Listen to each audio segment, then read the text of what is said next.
Niners get their doors blown off in Green Bay. Oh, my goodness. We got a lot to talk about. Welcome to the Pig and a Pickle Krug Show. We got a full house. We want to hear from you. Is the season over? How maddening was this loss today? Let's go right now.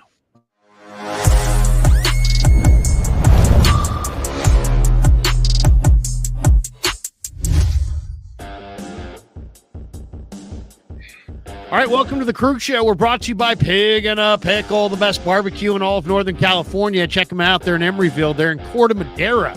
They're open 7 days a week from 11 a.m. till 8 p.m. or until they run out. Pig and a Pickle. We're also brought to you by Sharp Corner Sports Cards and Collectibles, 205 Cypress Avenue in Pacific Grove, California. Thanks to Anthony Catania. He's at 831-521-5264. And, of course, we are brought to you. This live stream is sponsored by Better, the official daily fantasy sponsor of the Krug Show. Use Better to make daily fantasy lineups and win real money. Download the app below. Make sure you use the promo code Niners to get your first deposit matched up to $200. Everyone who does is automatically entered into a drawing to win that.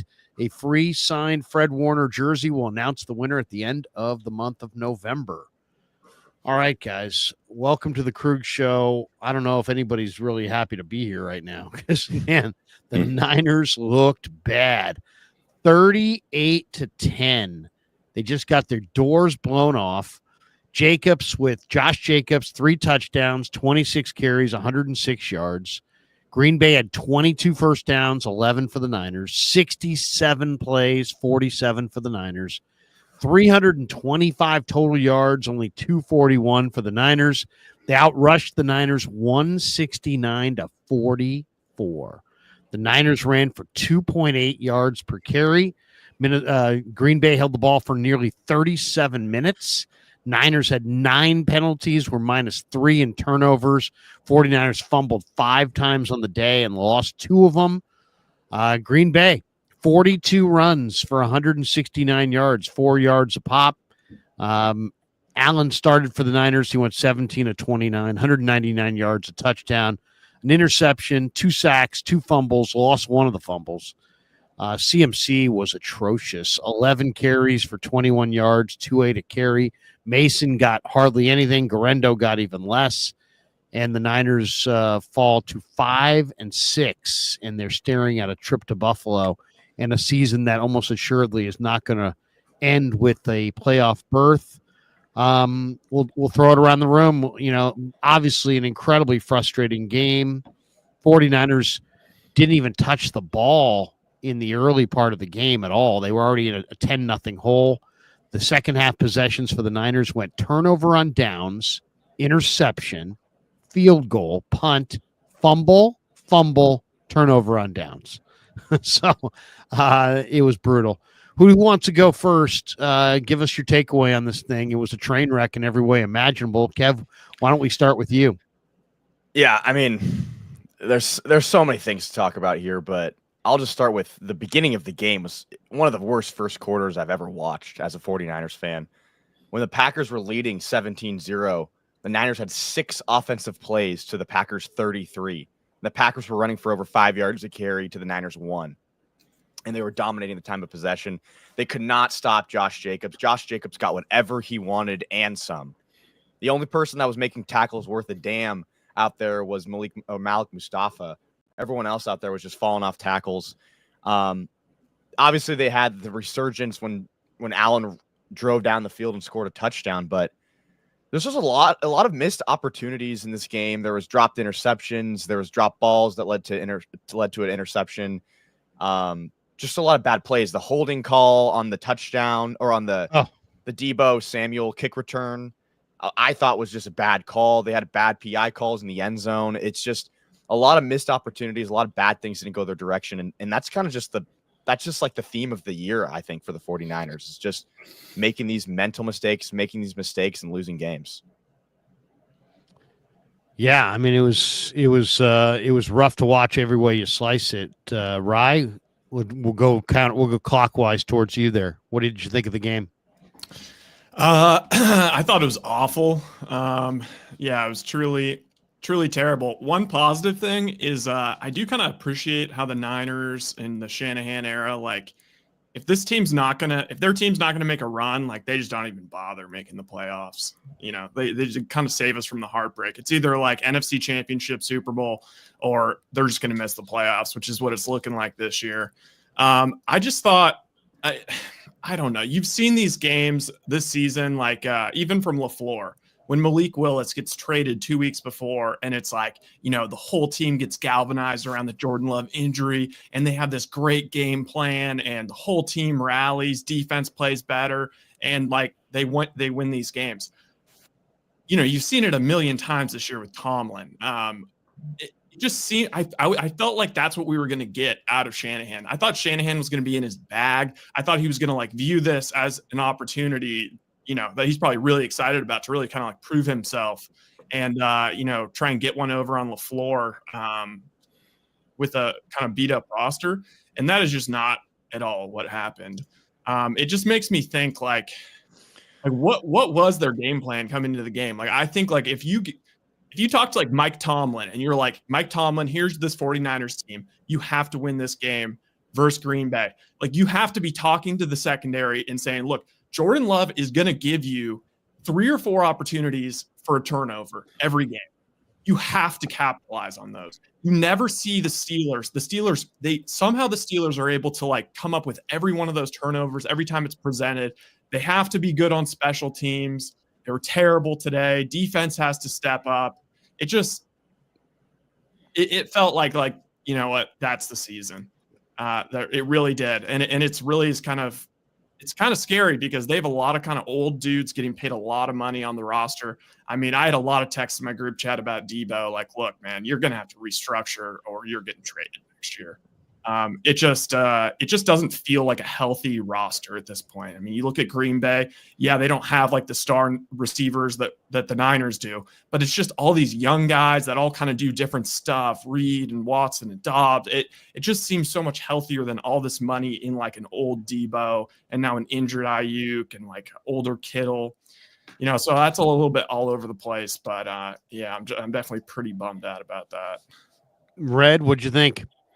I'm going to change the landscape a little bit. The first quarter, they just got mauled. They got totally dominated. But from the first quarter on, I saw semblance of some individuals who were actually trying to make plays. They made mistakes, but I never looked at the team and said, yo, they've given up. I didn't see that. I think everybody needs to play better. I mean, they are emotionally dealing with the CMC deal right now. Everybody and their mother sees that he's not back to where we're used to watching him play. And yet they keep him in there. They won't put Mason in the game. That's coaching. That's an emotional, that's a political thing that they need to get beyond. Debo, you know what? He needs to look in the mirror. He's the same guy that said locked in. He's putting his teammates and Brandon Allen in a bad situation. The ball flies through his hands. The guy gets the pick and runs it back. If he makes that catch and they navigate towards the field, down the field, the score is 17-10 at the worst, maybe 17-14. You go into halftime, you have this exuberance, a newfound confidence that you can win. So my point is, Green Bay was clearly better. They were playing at home, but it's a game-to-game proposition. You have to be ready to play. George Kittle looked like an all-star today. I didn't see any drop-off from George Kittle. I saw a guy with the same catch radius that he's had for 3 or 4 years. It's about preparation. It's about doing your job. The first quarter, they didn't do their job, the defensive line particularly. But after that, I thought that some guys were ready to play. Watch this game, get your asses in practice, get ready to play, and go knock out Buffalo. We watched the NFL today. Carolina scared the bejeebers out of KC. You know why? Because they're ready to play. The Dallas Cowboys kicked the Commanders' butt. They're only 1 game behind. Now, you can talk about tiebreakers and all that good stuff, but in their division, I knew Seattle was going to beat Arizona today. Why? Because they're tougher. Well, watch them against the 49ers last week. This 49er team is not out of the playoffs. They got to strap it up. They got to do their jobs and look at themselves in the mirror. Very frustrating game on a lot of fronts. Okay, so let's just go back to the beginning of the game. Green Bay gets the opening drive. And it's like bad omen from the start. Moody slips down on the opening kickoff, but then you've Jacobs with an 18-yard run on the second play. You had them convert on 3rd and 4. Love found Reed in the flat. It was way too easy. You had Jacobs running 9 yards on halfback tosses, running 10 yards on 2nd and 8. I mean, he just ran right through them on that first drive. They go down, they score 12 plays, 67 yards. They're up 7-0. Okay, so the Niners get the ball first possession. They're down 7-0. There's immediately a 2nd and 1 penalty for a false start on Dom Pooney, and they fall into a little bit of a hole. Allen gets sacked by Rashawn Gary, who looked like he had beat McKivitz on 3rd down, and the Niners are forced to punt. So they fall behind the chains. They're forced to punt. Green Bay gets it back, second possession. They drive from their 19 all the way down the field, and they score a Brandon McManus 51-yard field goal. It's now 10-0. Now the Niners get it, second possession. There's only 11 seconds left in the first quarter, and very first play, hold on Pooney, and they're 1st and 20. Immediately, they're in a 1st and 20 hold, or 1st and 20 situation. So it's almost like the two Pooney has 2 penalties, and he only had 1 on the season before that. Right. And the Niners wind up missing 10 tackles in the first quarter alone, and 2 key penalties on Pooney wiped out kind of their first 2 drives. And so the Niners, are down at this point 10-0, and they've only run 6 plays. Green Bay gets it again on their 3rd possession, and they're moving the ball down the field. It gets to 3rd and 10 from the 28, and Love finds Dobbs against Renardo Green on an in route, and they get the first. And then this is where I think things went real south. So the Niners are down 10-0. Jacobs runs for 3 yards on 1st and 10 down to the 10. So it's 2nd and 7 from the 10. Now Love drops back to pass. He throws a pass to that's picked off by Mustafa, but there's penalties offsetting an illegal shift on Green Bay, and the Niners have 12 men on the field. So now it's just a replay of 2nd and 7 from the 10. And Shanahan was clearly annoyed because he was annoyed at the refs on that first play for not giving the 49ers enough time to substitute a player onto the field. So he was mad at the refs. They get 12 men on the field. They get 12 men on the field on the very next fucking play. You cannot have 12 defenders on the field on back-to-back plays. I mean, in the second quarter, this is the Packers' 3rd possession of the game, and you've got 12 men on the field on back-to-back plays. I don't know that I've ever seen that ever. I've seen 12 guys on the field. So that Sorensen, I'm just losing my ass over that. Jacobs scores on a 1-yard touchdown run, and you look up, and the Niners haven't even really settled into the game, and it's 17-0. And then Garendo on the next kickoff fumbles the kickoff return. Conley luckily picks it up. And somehow Allen, gets their Niners' first down. It's 6 minutes into the fucking second quarter at that point. And then what happens they get to 3rd and 2 on the next drive. Brendel, false start. Now you're staring at 3rd and 7. But still, Allen finds CMC for the first down. Then we get the double pass, flea flicker. Debo, probably the highlight of the game. Flea flicker to Debo. Brings it down to the 18-yard line. Again, we have a false start penalty on Pooney on 3rd and 1 to make it 3rd and 6. But, the drive stayed alive because of the Green Bay penalty, and eventually Allen found Kittle for the 1 touchdown to make it 17-7. But, I mean, right there, it's like the Niners, just the mistakes in this game between, the fumbles and the penalties and 12 men on the field on back-to-back plays. Guys, that's heinous. I don't know that I've ever seen that. Have you guys ever seen that? No. Not from a good team. Yeah. Very, very frustrating. So, I mean, so at that point you're like, okay, 17-7, they're in a dogfight. They hold them. They hold the Packers. They don't let them score in their last possession. And okay, it's 17-7 going into the locker room. It's nothing ideal, but you're only down 10. They get the opening kickoff.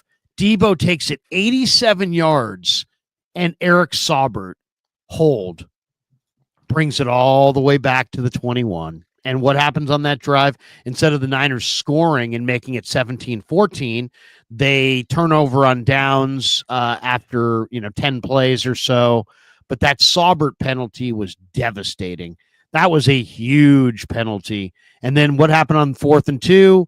Allen tries to go to CMC, McKinney with the PBU, turnover on downs. So to me, that was it right there. It was like, it was those 2 delay of game penalties, the huge penalty on Saubert to bring back an 87-yard kickoff return. I mean, it's not a special teams gaffe per se, I guess, because but it is, right? Because you had it, because in other words, it negated a great special teams play. It just, they can't get out of their way. On the next punt, Pearsall has a decent return, holding, George Odom, bringing it back. And then the one that really fries my bacon is on the 5th possession, 3rd quarter. Allen, 3rd and 8 from the Packers 45, throws an absolute dime right on the hands of Debo Samuel. It goes through his hands and into the hands of Xavier McKinney for an interception. You can't throw the ball any better than that. It's like somebody ought to go up to Debo and be like, lock in, because you're a receiver. It hits you in the hands. You have to catch that. So, I mean, CMC was bad and looks old. Debo was bad and looks old. You got a bunch of injuries. You got a backup quarterback. You still could have won this game if you could have stopped the run, but they couldn't stop the run to save their life. Too many penalties, too many mistakes. I mean, what can you say? Just an all around. I mean, we could go chapter and verse. We kind of already have to some degree. Leonard Floyd stepped up and played pretty well. I thought D. Winters and Evan Anderson, stepped up, played pretty well, but man, too many penalties, too many.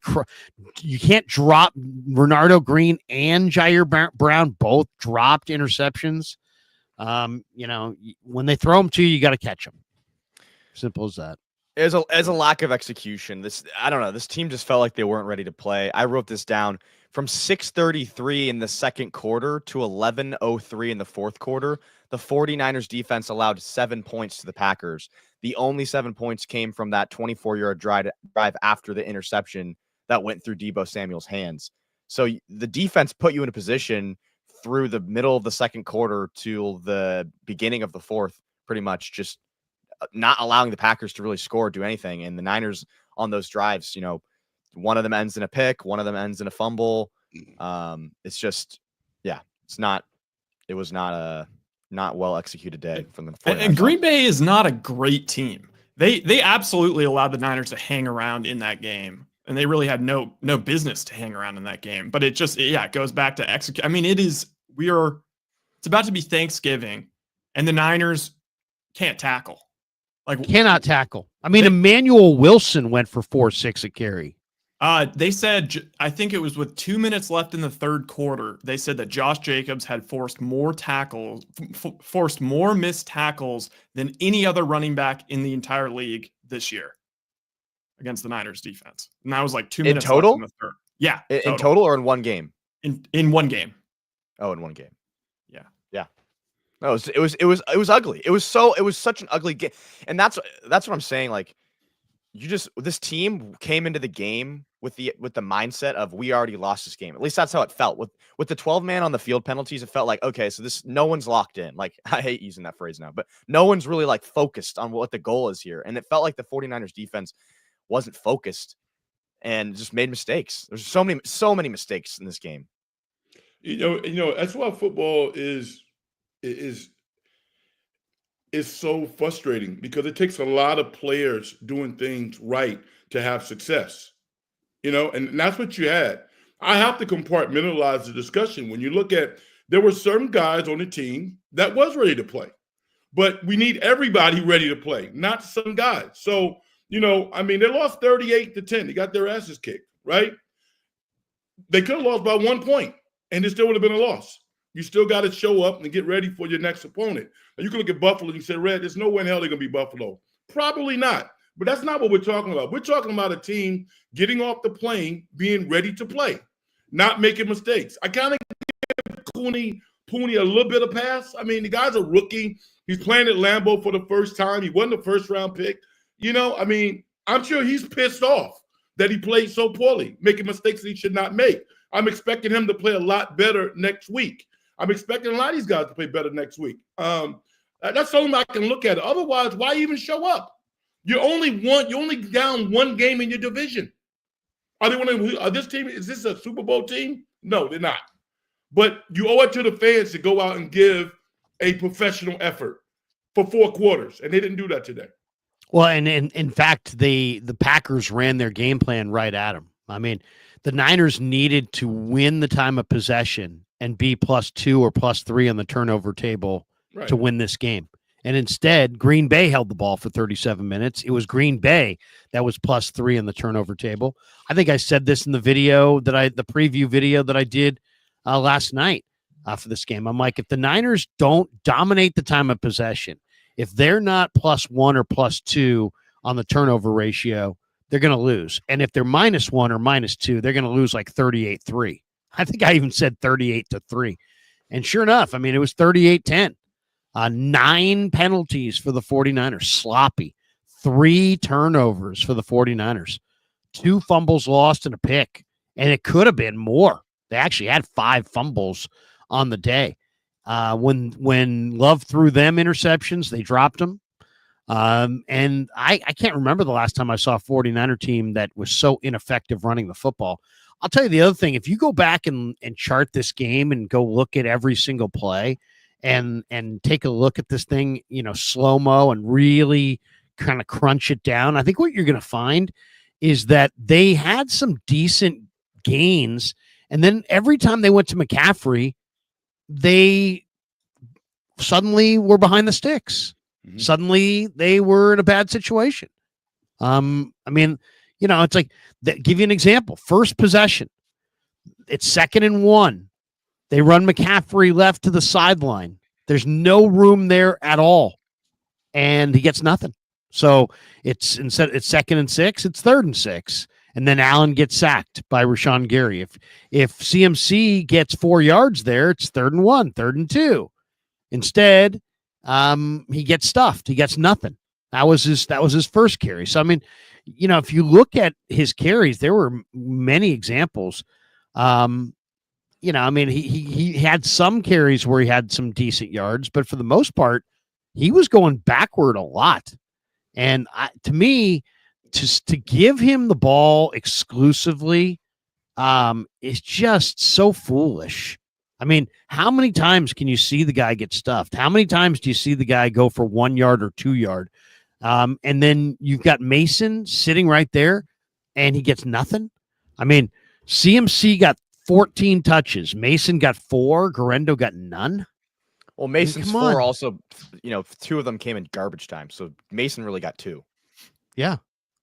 I can understand Guerrero did have that fumble on the kickoff. I don't know. That would definitely make me think. I don't know. I think CMC is still obviously a great player, but he doesn't have the same juice he had pre-Achilles injury. He's not a great player right now. Count the number of CMC touches today that went for 2 yards or less. I bet you it's like, let's say he had 14 touches. I bet you he went for 2 yards or less on 6 of them. Brady actually was talking about yards. Brady was talking about how like getting your legs underneath you as a running back, especially coming off injuries. He said it's those like, it's basically those like inside runs where it's like you're having to make all these quick movements with your feet. Like that's where the burst isn't showing up. Whereas actually, if you get him the ball, like, in the screen game, or you just get the ball to him out in space and he can just get a full head of steam, he actually looked good. I mean, even on that play, like where he fumbled. And that's what I kind of don't understand is like, why are we going into this game?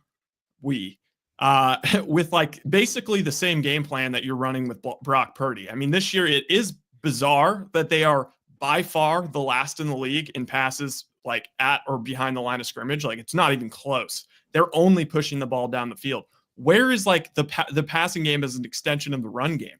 Where are the little dump offs to CMC on first and second down? I mean, you see it all over the league. I mean, Bucky Irving made a living on it today. Tampa Bay does it all the time. You just toss it to the running back. Goes for 5 yards every single time. I mean, you see it with Achane, who's not a great, runner between the tackles. I don't understand why they didn't get the ball to McCaffrey in space more. Let me ask you guys a question. Let me ask you guys a question. Yeah. I like the 49ers. Some of their players are some of my heroes, but I'm not a diehard 49er fan like you guys are. You hear a lot of fans saying the season's over, trash it. I mean, how do you guys feel? Do you want them to fight for a playoff spot that's not a mirage? It's right there in front of them. Or would you like them to shut down and evaluate some of these players and go through the agony every game of watching them getting their doors blown up? I mean, how do y'all feel about it? Absolutely fight for it. Look at the division right now. The division's horrible. The Cardinals just fell to the Seahawks, right? Yeah. So Yes. there's no clear winner. I don't really understand the 14% chance the Niners have, apparently, according to analytics. But the division is damn close. So if the Niners can, I think that's going to change, Kev, with Seattle losing. I mean, beating Arizona. I think that changes the odds because you're only a game out. And you trust Geno? You do? I don't. I think the division's horrible. I think Seattle's no good. I think probably when the Rams have all their guys, they're probably the best team offensively. I think so. Not better than the Niners as long as Purdy. It all tilts on Purdy's health. Look, I mean, we don't know what the hell's going on with Purdy's this health. 49er team there's no ingenuity. They had one trick play today that actually was a good play, the screen pass to Debo, and he had the whole offensive line in front of him. That was a really nice play. But the rest of the offense, it's become vanilla. And it was with Purdy. I think Purdy's been hurting for weeks. We talked about this a couple weeks ago with Purdy's passes looking like they were floating. There was no zip on his passes like he had earlier in the year. I'm wondering, did he get hit in the shoulder? Is that what happened? Or does this have any effect from the elbow surgery? What's going on with his shoulder? For Brock? Yeah. Well, I mean, I don't know. I mean, he had pain in it. He came out to throw at practice. They didn't have him throw Wednesday at all. He came out to throw Thursday. He expressed pain. He ran back to the locker room, and that's it. So I don't know. There was a report this morning that they're enthusiastic that he might be able to play against Buffalo. Why? I don't. You know what? They're going to get their doors blown off. I don't care who they show up next week. And I know, Frank, you're saying that they go out and play, and any given Sunday, anything can happen. But Buffalo's coming off of a bye. They are going to smoke the Niners next week. Buffalo's not going to lose every game this year. It is not. I mean, they're going to. I mean, you're right. I wouldn't bet the 49ers to beat them. But I want coming off of a bye. Carolina almost beat KC. You got to show up and you got to play. Right. I don't think KC's that dominating. Well, beat the 49ers. We just talked about. You can't count the Niners out of any game. You can't. I mean, their team's too good to count them out. You can't. They're not. There's no loss. Are they really though good? Are they really good, or were they good? We talked about self-inflicted wounds today. That's what beat the 49ers. Fumbles and mistakes and drive killers. But that's happening every week, Frank. They've lost 4 games. They lost 3 games. But that's the NFL. I mean, they literally should have beat Seattle last week. They should have beat Seattle. They should have beat the Rams. They should have beat the Cardinals. So they're not getting outplayed. So they're not getting killed. At some point, you are what your record says you are. I mean, the problem is that they're fumbling away these games that they have in hand and that the stats show that they should win.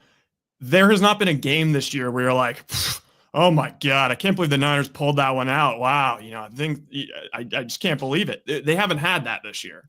Guys, it's by the way, if I don't see you guys, have a great Thanksgiving. It's almost Thanksgiving. They have not beaten a winning team. I mean, literally, I should not be ordering my Thanksgiving turkey before my football team beats a winning team. That's not typically a good year. It's just a down. To me, they're getting old. There's a bunch of things, but I mean, Shanahan looks gassed. This year's had a weird vibe about it the whole way through. What's really the part that is the most frustrating part to me is not that they had a down year. It's that they had a down year and exacerbated how screwed they are by extending two guys who aren't going to give them anything. Really, three guys, because they redid Debo a little bit. So now there's some talk that Debo might be back. He's cooked. CMC doesn't look like anything like he used to look. And Ayuk didn't look like Ayuk at the early part of this year. And Kittle, we know, is 30. So, here's the bottom line on it. They don't look, they not only are they not going to the playoffs, most likely, though it is too early to give up. I mean, this isn't like other sports. You don't sell and this and that. And, come on, there's none of that. You're going to play it all out and hopefully you can get in. If you can get in, anything can happen. But bottom line is they just saddled themselves to Ayuk, Debo, and CMC contractually, and now it's going to be that much more difficult and that much more painful and that much more problematic to undo those situations and rebuild. So they've kind of put themselves this year, by some of the moves they've made, combined with the results they've gotten, into a bad situation. So, yeah, there's going to be wholesale changes. Hargrave probably gone. Fonga probably gone. Banks probably gone. Mooney probably gone. I mean, there's going to be a bloodletting of 5 or 6 key guys. And it's very frustrating because Detroit looks like world beaters. This Green Bay team is young and talented and burgeoning with all kinds of talent on both sides of the ball. They're making really good decisions. Xavier McKinney, Josh Jacobs in free agency. They're making good decisions in the draft. They're not getting wed to Devontae Adams. They now have Watson and Dobbs and Reed and Kraft. They got a bunch of young guys now. So the 49ers are going to have to figure out where they go from here. It's just Larry, it's a daunting task to rebuild this thing, because they do need to rebuild. They do need to. They went 1 year too long with their core. They got a little too in love with, we're going to run it back, and now here they are in a situation where they are either going to run it back and have a bloodletting down the road, and they're going to go with some older guys next year, or they're going to have a serious restocking of their team and then get creative. But they're about to pay their quarterback a lot of money, and they're about to make a thin team even thinner.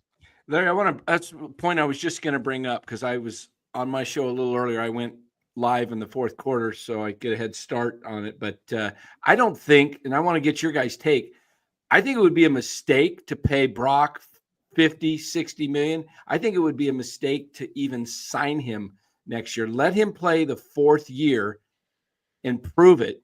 And then you can still franchise him, tag him for the 5th year. In the meantime, you got a guy like Mordecai that you could be developing. What NFL team that has paid a quarterback? They're not listen to me. What NFL team that's paid a quarterback a huge ransom besides Kansas City has it paid off for? Nobody who's, Allen, he's doing great. Lamar, he's there. But have they won a title? No. Goff's probably about the one that's going to win a championship this year. 53 million. These are not robots. These are human beings. But you're paying them all this money, and they're not, and it stretches your rest. But what are you going to do? Okay, so you don't pay Purdy. So then what? You're gonna sit there and have it be this conversation that goes back and forth the entire year about this and that, and now you're going to potentially make your starting quarterback and one of the leaders on your team uncomfortable. I mean, I'm not saying you need to pay him at the top of the scale, but you're going to pay him a big chunk of money. I mean, you're going to pay him probably around $50 million. He's played now. This is his 3rd year, 2.5 years. He's got a big injury. He's been to 2 NFC championship games and 1 Super Bowl. I mean, but I'm still saying you want to pay. But nobody's done that, Dan. Nobody's done that. Okay, go ahead and pay him $50 million. You're going to strap the team even further. What's the alternative, Dan? The alternative is paying him the next year and paying him $60 million. So then you're strapping the team down even harder. At least you get a chance to look at it. You just paid Ayuk because you're talking about playing. You're talking about playing and developing Tanner Mordecai, Dan. You wanted to start him this week, right? But you're saying develop. You're saying Brock Purdy's hurt, Dan. You're saying play him over Brock Purdy. No, I'm saying. Well, then what are you saying? I'm saying let Mordecai develop in the system for another Let year. Mordecai You don't. cook. You don't I mean, have develop. What does that even mean? Develop let him get in the system for another year or two. See what you got. See if you draft somebody else. Purdy's going to play. You can have Purdy for 2 more years without having to extend him to a long term. Yeah, That's not how football works. That's not how it's it hard works. to overpay quarterbacks if they're actually good. I know the examples are Daniel what Jones and Trevor Lawrence that were overpaid. I mean, even Jimmy G at one point was the highest paid quarterback in the league. I'm pretty sure, or he was close when they did that deal. Like it just ends up working out. Besides Mahomes has won a championship that's got paid. That can't be the barometer for every team. It can't. Well, be. it should be. It Why? should be. How? Only one team wins. If you don't win the Super Bowl, did you have a terrible year? Did you not exceed expectations? I mean, when you look at the stands and it's a sellout for every game, the cash register is zinging, and you don't make the championship, and as players, you're losers and coaches. I mean, come on. I actually would go. You don't have to pay it. It's not an either or. It's not like, hey, you have to pay him. You have to pay him the most. You have to pay him the most money, or you can't sign him at all. I wouldn't pay him that much money. What is he doing? What has he done this year that's that overwhelming that looks like he's the top quarterback? He can't ball himself. He can throw it, but he can't catch it. He can't. I mean, injuries happen. He can't tackle people. It's not all on him. Okay, so where are you going to cut? You get him plus he's running for his life this year. I mean, his whole equation is broken down this year, and so he's running more. And he's run pretty effectively. But guess what happens when you run? You get to week 11, you start to get hurt. Now he's hurt. Okay. But I mean, I would say overall, he's still they've found a quarterback that, whether you want to debate it exactly or not, I would say for sure is a top half of the league quarterback. No question. Okay. No doubt. He's a top half of the league top quarterback. 10, top 12, at least. Yeah, I got him in there because there's not a lot of great quarterbacks. So I would say, well, I don't know about that. I would say he's probably somewhere between 5 and 10 as far as where I would rank him as far as quarterbacks. That's how I would rank him. He's about 12. I mean, you can rank him wherever you want. 12. Okay, but 10 to 12 I'm gets saying paid. When it's easy to say he's not a top 12 guy when he's not playing and he's hurt and he's had a couple down games and he's playing behind a bad line with some bad weapons. He's got no speed. There's no speed on this team. There's no separation. The Niners have the least separation of any group of wide receivers in football. That means he's dropping back to pass. Everybody's covered, and now you're busting him because he's hurt after he's been running. Oh, my point is this. Like Rye just said, 10 to 12 gets paid. Why? Why does it have to get paid? Look because at Dak. It's not because just business. You're in last place. Because it's a business. Because it's a business. Why do you have to follow it that way? Why not just get a quarterback that is good? Go ahead, get it. Go ahead. You can't just do that. You're not going to win. The answer to the question that's getting brought up. How's it working for Dak? How'd it work for Dak? Okay, Dak and the Cowboys. Dak was 12-3 for 3 straight years. Dan, you're advocating doing what the Cowboys did with Dak. And now you're saying, how did it work for Dak? Yeah. No, I'm not. I'm saying don't pay the guy. But that's what the Cowboys did. They didn't pay Dak, and they made him wait and wait and wait and wait, and it became a distraction. And it became this huge conversation. Dumped him? And then what? Dak? Cooper Rush or Trey Lance? Cooper Rush? What has Dak done? Draft a quarterback. Dan, let's go the other way. Look at like Buffalo, look at Kansas City, how things have worked out. The way they've made it work, they paid the quarterback, and then they let the wide receivers go. They let Diggs go. They let Tyreek Hill go. The Niners and they didn't brought in do young that, guys. right? I know the Niners didn't do that. So I'm saying if you want that, I think that is a solution. If you want to get rid of some salary, get rid of the weapons. The Niners, that's the problem with the Niners. They pay everybody. They don't know when to let guys go. During this offseason, I said I would have never paid Ayuk what they paid him. They should have said, here's our price, and if you don't want it, there's the door. But it's tough though, because like if you're Shanahan, it's like you've been on the precipice back-to-back years. So it's like I could understand he wants to keep everything together, but this year is showing you can't just keep running it back. You're running the same thing back. No. You can't. Receivers, you can find receivers anywhere, and they should have So you didn't want to pay Ayuk. You don't want to pay Purdy. Who do you want to pay? Who's gonna throw the ball and who's gonna catch the ball? Well, why not trade Shanahan for a couple of draft picks? Shut. All right. And then we're muting There's Dan. no way. Dan, sit there and shut the fuck up. Okay, I appreciate it. Has that ever happened in the history? Dan needs to shut up for a minute. Dan just needs to shut up. All right, let's hit a couple star chats and then we'll go back to Dan. Come on, we're trading Shanahan now. Big time three says, "How are you going to defend Kyle today, Kruger?" I'm not. I mean, I'm not. And I don't really think of myself as Mr. Defend Kyle. Kyle's record stands for itself. Kyle's had a lot of success in this league, and that's why if they cut him, he'd get a job tomorrow. As far as today, I mean, I didn't love what I saw in this game. I don't understand what Kyle is doing with the running back situation at all. You had a running back who was going really well in JP Mason. You then had another running back that started to touch the ball and was going pretty good in Garendo. And then you get McCaffrey back, and those guys, you just totally forget about those guys. And your running game has not been worth a damn since CMC came back. You know, if we're going to yell and scream about stuff, what we should be yelling and screaming about is that Christian McCaffrey, who last year was the reigning offensive player of the year, looks washed. That is what we should be yelling about. He had 11 carries for 31 yards. He looks washed. 2.8 a carry is what he had today. So every time they went to him, they emerged out of that play as going, now we got to do something, because that play produced nothing.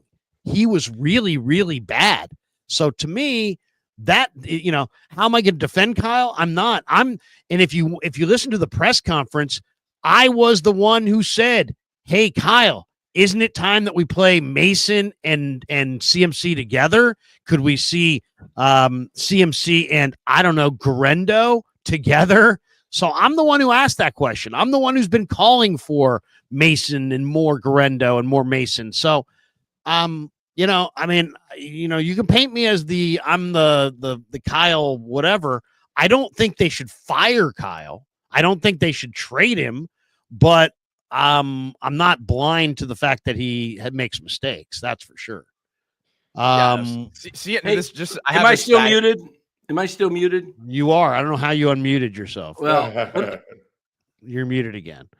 Dan, you're trading Kyle. You have to get a 2-minute. Larry, let me make some sense. You yourself said you want to keep a coach. Dan, I'm not ready for it yet. I'm not ready for it. Give me another 30 seconds, 45 seconds.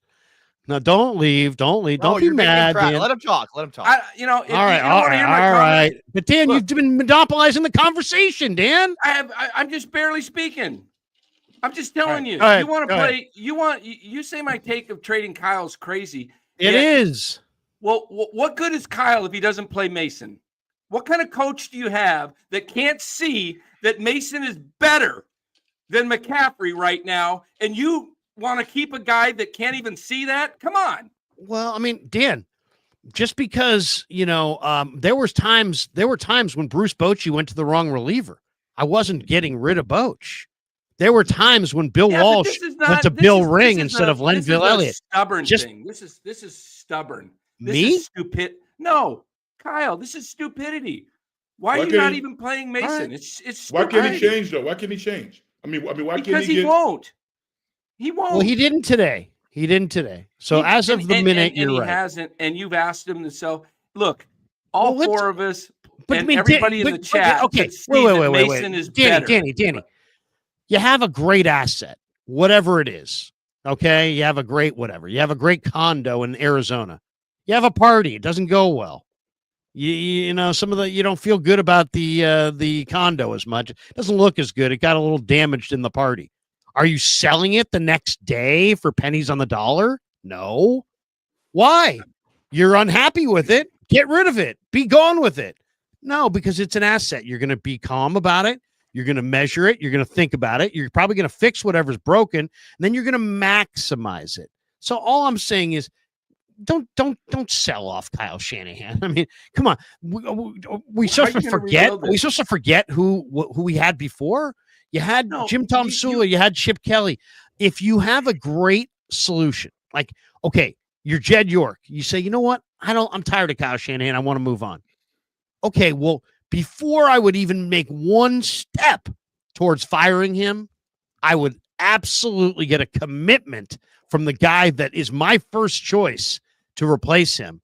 So, I mean, all I'm saying is, I would never fire. I'm saying is, Kyle. let's be somewhat. No, I do think I'm all for emotion, and I'm all for letting it all hang out in the post game. But can we stop short of firing the head coach? I'm not firing him. Trading. I him. didn't We're in say the to Super Bowl fire him. last year. I say I would trade him. Has that ever happened in the history of the NFL? Absolutely. Sean Payton was traded. He got 2 number 1 draft picks. He brought in 2. How about John Gruden and Payton? Sean Payton was traded to 2 number 1s for Payton. I think he got 2 number 1s. Denver gave up for Payton, and John Gruden gave up 2 or 3 picks. But once again, okay. You've now traded him. You have 2 number 1s. Who are you hiring? Ben Johnson. Okay, Ben Johnson turned down the job last year from Washington. Ben Johnson says no. Well, who's your plan B? Look, there's coaches out there you can go out and get. That's what I'm saying. That's what I'm saying. But look, here's the thing. Kyle is I've defended him a lot in the past, but he is showing to me that he is not willing to make changes when they're very, look at the fact that Jordan Mason was the leading rusher after 4 games this year, and he's benched the entire game now that CMC's back. You don't even utilize him. I mean, you're going to run him into the ground. You ran the other players. You talked about Bosa and Floyd being run into the ground. Why don't they utilize some of the – I mean – These are all good reasons to be frustrated with Kyle Shanahan. I just don't believe it's the reason that you would move off of him altogether. But let's hit some supers here. Yeah. Ricardo Small says the players lost this game, not Kyle. DJ Prismatic says, can we comment on Kyle's post-game response to why we played Allen while he has a broken finger? He lied and said, well, he isn't injured. Kev, do you have Shanahan in the post-game at all on that? I mean, I don't have a problem with Allen playing with a broken finger on his non-throwing hand. That's like having a it's not on his throwing hand. I mean, he wants to go with Allen because he prefers Allen. Before we start jumping up and I can't jump up and down and get exercised going, Josh Dobbs. When I look at Josh Dobbs' record, and he's 3-11 in his career. So it's like I'm screaming at the top of my lungs to play a guy who's 3-11. I thought Brandon Allen did not play great today, but I didn't think he played horribly. I mean, obviously the fumbles hurt. The one pick hurt, but was the pick on him or was the pick on Debo? I kind of felt like the pick was on Debo. He put it on his hands. John Lewis says the 49ers are poorly coached. They're an undisciplined football team. They've had too many penalties the last couple of weeks, that's for sure. Armando Colmenares says, I'm no football expert, but why Kyle won't use Mason? Yeah. I mean, seriously. I don't know what to say about that. I don't know what to say about it. And it's like everybody around the Niners knows the deal. Like I heard Tim Ryan on the pregame show, and he's like, I would expect more of the same. All right. Well, so he was asked about the running back usage, and he's like, well, I don't think you might see a little bit of Garendo. You might see a little bit of Mason, but I would expect more of the same. So obviously Kyle feels like, CMC is the guy. And I don't know, maybe Kyle was the one who went to management and said, get him the extension. Maybe he feels like he's got to, justify the decision. I don't know, because Mason, to me, it's like, okay, you have a preconceived notion, but then the game starts. And when you hand Mason the ball and he's rumbling and he's got all kinds of room, and then he doesn't touch it again. And you're sitting there going, wait a second, McCaffrey's getting 14 touches and Mason's getting 4 touches. And as Kev said, 2 of them came in garbage time. So he's getting 2 touches in non-garbage time, and Garendo got none. And it's like, and Shanahan, it's like Shanahan. I mean, this is a frustrating thing. I mean, I'm not firing him or trading him, but I am incredibly frustrated with Shanahan's stubbornness. Acting like it was a ridiculous question to say, hey, how about Mason and Garendo, or how about Garendo and CMC, or Mason and CMC? And he's like, yeah, we could go 2 running backs at one time, but he doesn't do it. He doesn't flex out the running back and get these guys on the field. And then once again, I mean, I hate to blame, Ricky Pearsall because the poor guy got shot, but Ricky Pearsall didn't do anything again in this game. So what are you getting out of your receivers? You're not getting hardly anything out of your receivers. Think about what you're just saying here about Mason and how it relates to everything with Shanahan. He won't run a 2-minute offense ever, even if he's down 2-3 scores late in the third quarter. He won't. He just keeps doing the same thing. He drafts kickers in the 3rd and 4th round when you have no offensive linemen. He won't play Mason. He keeps running CMC out there because CMC's back. We got to play him 100% of the downs. I mean, if you were the head coach of this team, you yourself would not sit Mason. You would give Mason at least 30 to 50% of the snaps. And so you're saying that you can't get rid of Kyle, but yet you yourself would do better at decision making, and you're not even a football head coach. But you have the ability to see. We all can see it.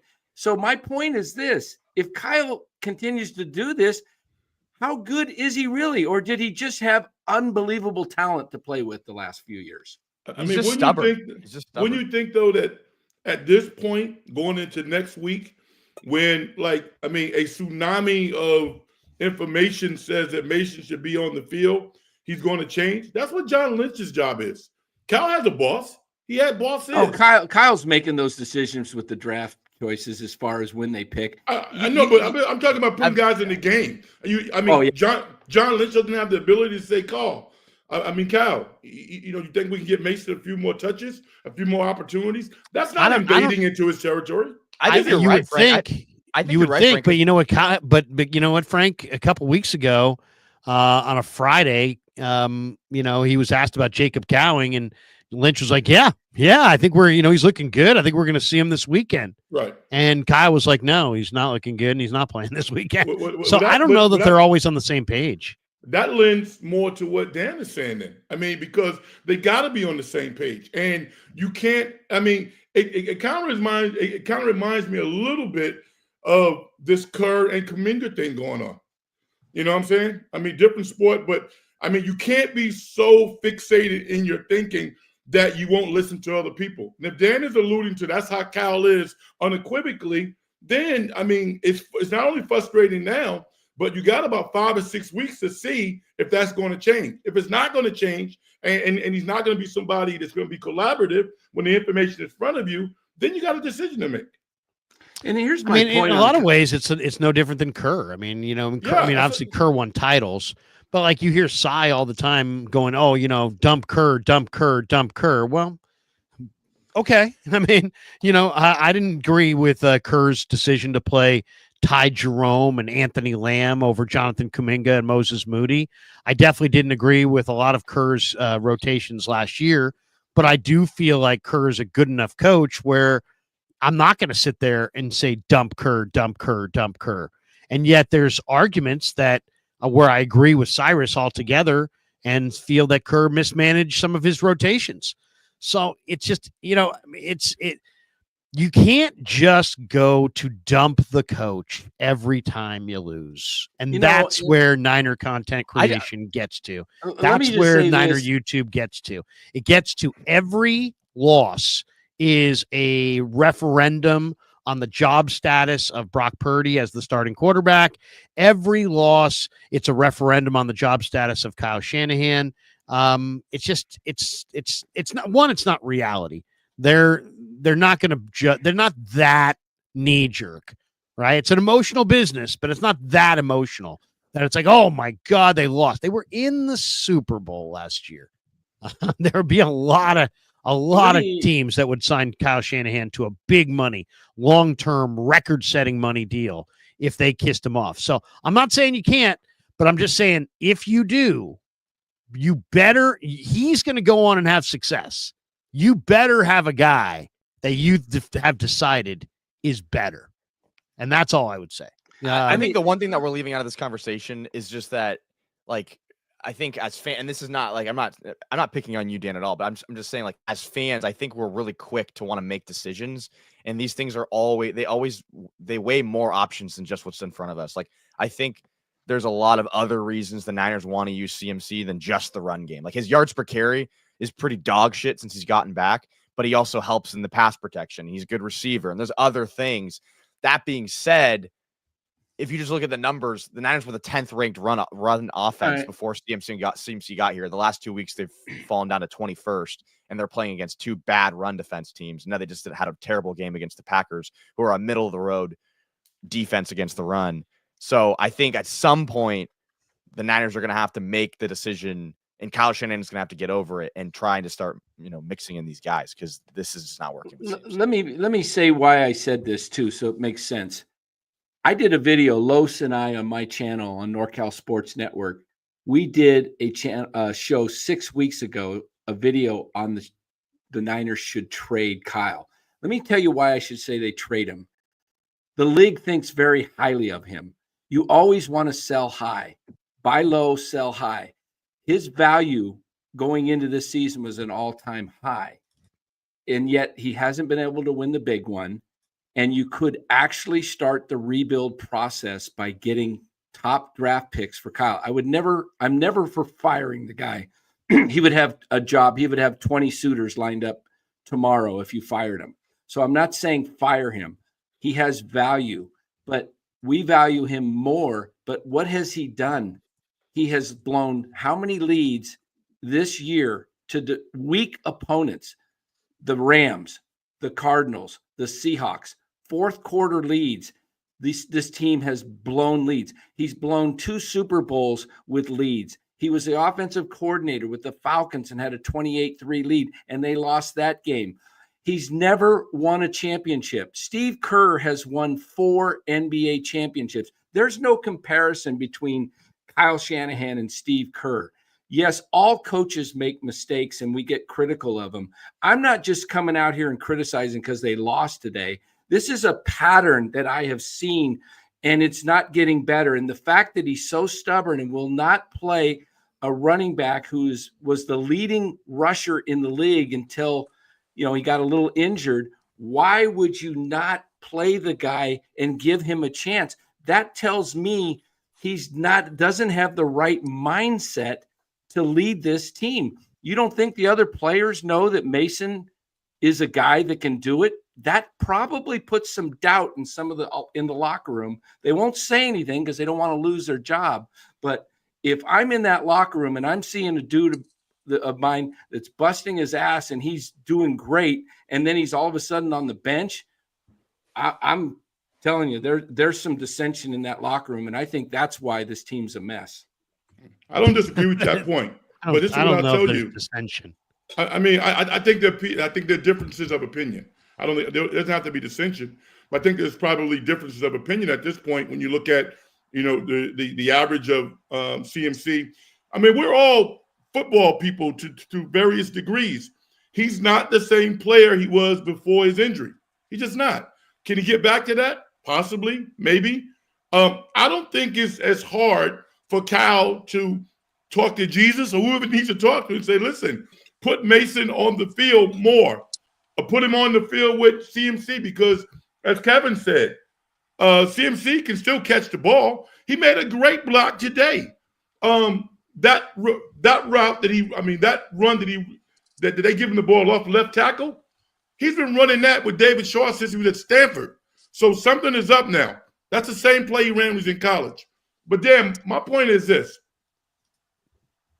They got 6 or 7 games to go. You're not going to trade Kyle Shanahan. I'm not talking about now. You can't trade him now in the offseason. But here's the deal. That was an aberration. John Gruden and Sean Payton. Teams don't trade coaches for high draft picks. They don't do that. People You would know? for Shanahan. There's No. teams like the Jets that would. Oh man, do you want to go? No, I don't. That I owner mean, wants to win, and if you I mean, Listen. I mean, think about what you're arguing now. You're arguing literally both ways. 5 minutes ago, you're arguing that he's so bad that they have to trade him, but now he's so good that he's going to be.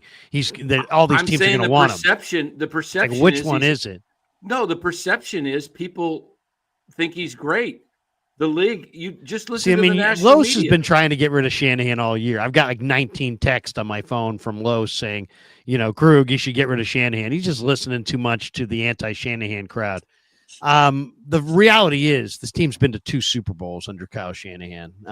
They didn't go to 2 Super Bowls under Jim Harbaugh. They didn't go to 2 Super Bowls under Jim Tomsula. They didn't go to 2 Super Bowls under Mike Singletary or Chip Kelly or anybody other than Walsh and Seifert. So it's not like, let's not pretend like he has never done anything. The guy's gotten a lot think done. he's done wonderful. He also I- inherited I- a pretty bad team. I feel like it's easy to say someone's a loser when they haven't I don't think he's a loser. I think he's been a great coach.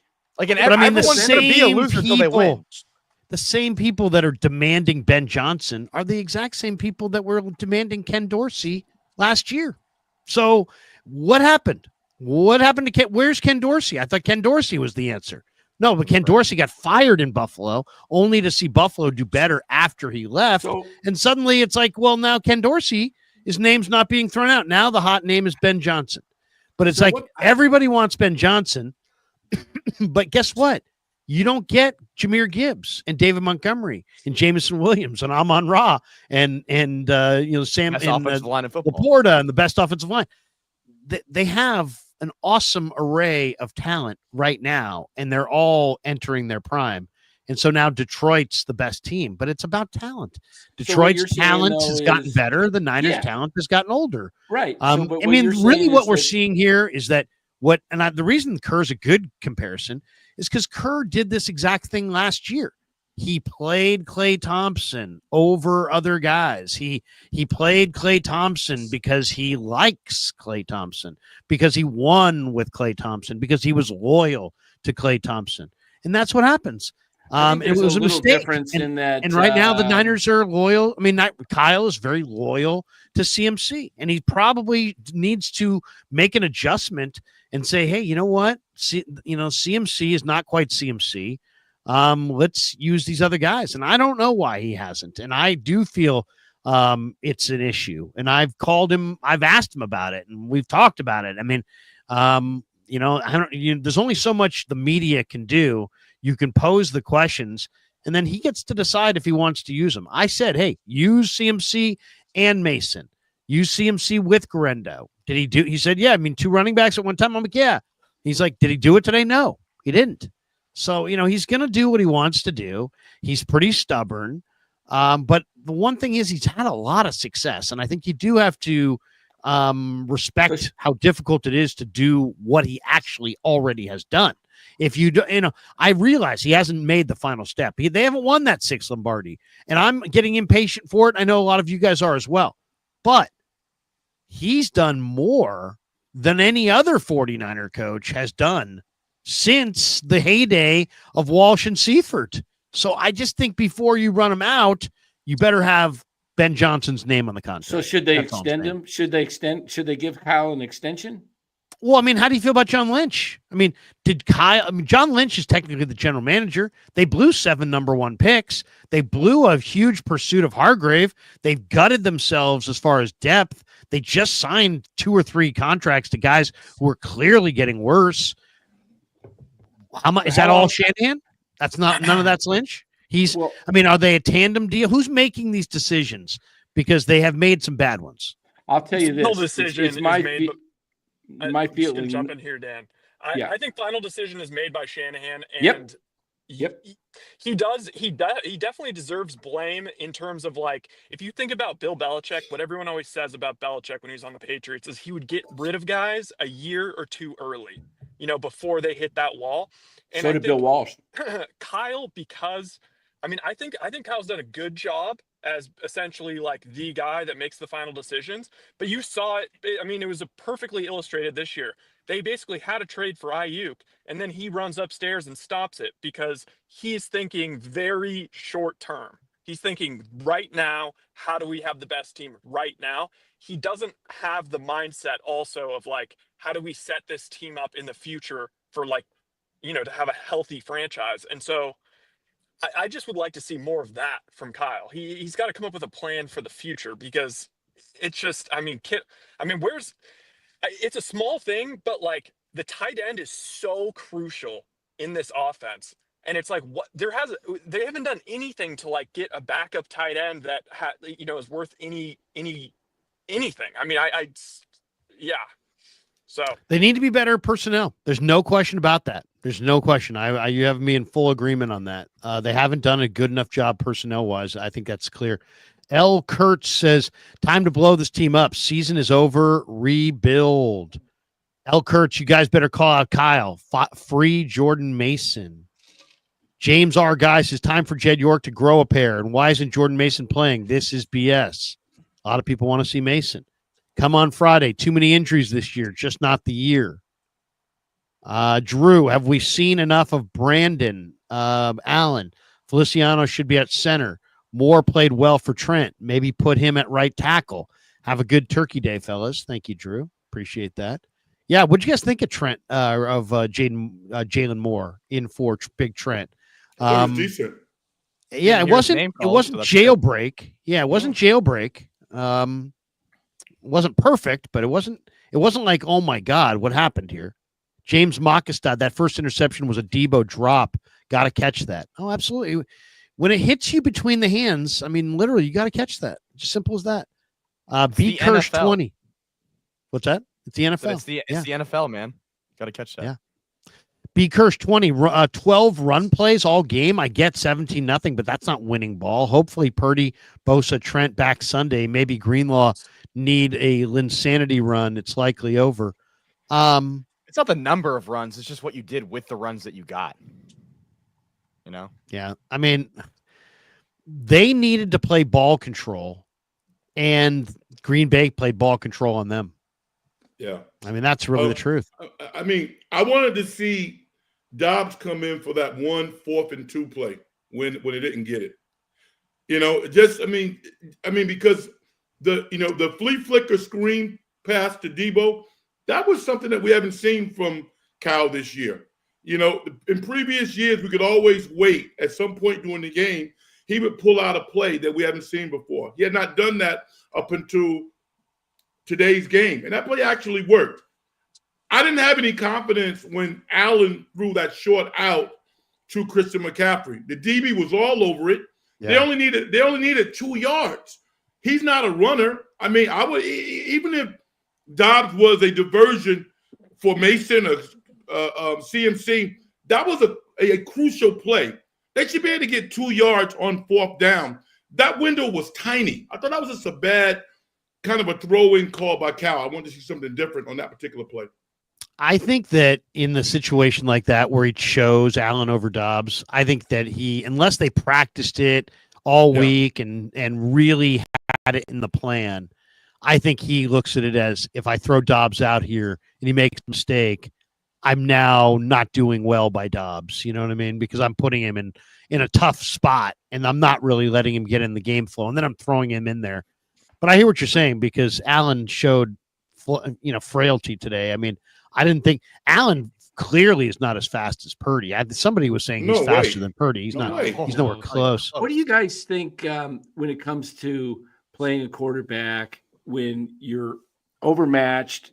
Don't you think it's better to go with, when both quarterbacks are, it's kind of like they're equal, to go with the better upside, the more athletic quarterback that can actually make plays? Yes, he might make more mistakes, but Allen is just he reminds me of the guy that's like, oh, we're going to go with Allen because he's not going to make any mistakes, but he's not going to do anything big for us. He's not going to make big plays when a team needs to make big plays.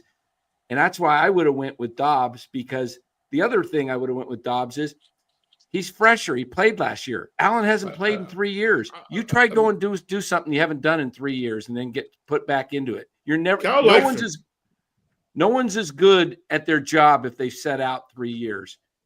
I don't have a problem with Cal playing him because he likes him, and that's his choice. I understand, and I don't know if Dobbs would have done better or worse, but I don't think Cal clearly likes him. He likes him better. I don't think Dobbs is the reason they lost this game. I think Or Dobbs Allen. gave him a chance. I mean, They Alex, wouldn't I have don't think won. They Allen wouldn't lost have won the with game. Purdy today.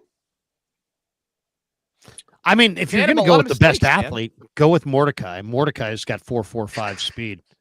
I mean, if you want somebody who just can run, I mean, Mordecai's the fastest of those guys. To Big 25, they believed Allen could throw the ball down the field and open up some long passes that they haven't done this season. That's what they say about Purdy. A question mark. King. What does that say about Purdy? What does that say about Purdy? I mean, all Purdy does this year is throw the ball down the field. So Yeah, I don't Purdy- know that. Purdy throws the ball down the Also, field Allen a lot. was throwing the ball down the field. When was that? That one ball to Conley? Yeah, I mean, Allen No. did not throw the That ball was a down the field. ridiculous throw. King Dodongo says hashtag fire Kyle. Is that your alias, Danny? Dodongo? I'm not paying. No. Brian says we're rebuilding season bound. Get rid of Shanahan, struggle through cap issues, and embrace the suck for the next couple of years. No way around it. Wow. All right, guys, I got to jump, but I just wanted to jump back on to say goodbye to all of you and also to let Dan know that, like, dude, you're bringing the absolute heat. I was floored by the fire or trade Kyle Shanahan. I love it. You're really getting into the sports stuff. Dan's rallying the troops. He is. I mean, this is good discussion. All right. I brought it up on You're my right. show Right. 6 weeks ago. I did an actual video on it. I think it warrants something. Let me ask you this, Larry. Did you respect Eddie D? Oop, we froze. Yes, I do. You did. Okay. I do. You respected his decision making and everything when he was. Well, with he the didn't Niners. make. Okay, first of all, I know Eddie D. He didn't make football decisions. He made. Well, let me ask you He this. really didn't. He did Well, not make football decisions. He let other he people made- make football decisions. Who made the decision to fire Seifert? At the end of what 97 or something like that. Whenever he got fired, and then he went with Mariucci, right? I mean, it was everybody. It was Carmen. It was Eddie. It was their front office. It was everybody. It was there. And I then- think maybe Dwight. I mean, there was other guys there at the time. I'd have to go probably. And then they let go of I'll just say Mooch this. too. Eddie didn't make any football decision without consulting football people. Right. He's not crazy. They let go of Mooch after his tenure didn't get them to the promised land. Mooch, I think, was a Dr. John York. I'm pretty Okay. sure about that. So with And the previous they replaced regime- Mooch with Dennis Erickson. What That do you was think not the very good. previous regime would have done with Kyle? When I'm talking about Eddie D, Carmen, those guys. You think Well, I they'd mean, still they had hold on high to Kyle? standards. They had high standards, but they Exactly. they didn't fire Walsh after 82. They went 3-6. I mean, Dan, let's just be real here, Dan.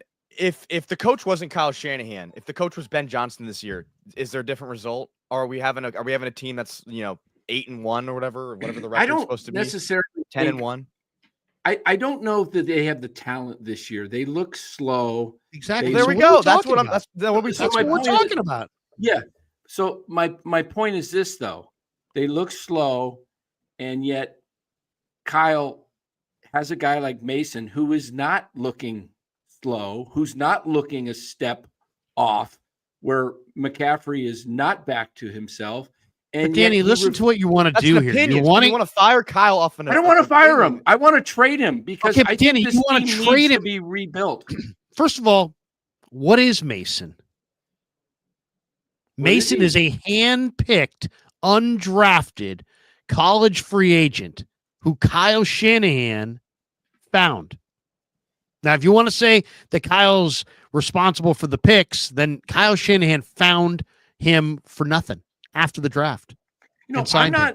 I'm not saying Kyle doesn't have his upside. And he also found Jeff Wilson, and he found has he- Elijah Mitchell. And I'm Is- just saying, he's Why found did some guys. Philadelphia get rid of Andy Reid? He was a great coach. Yeah, but it was 13 years.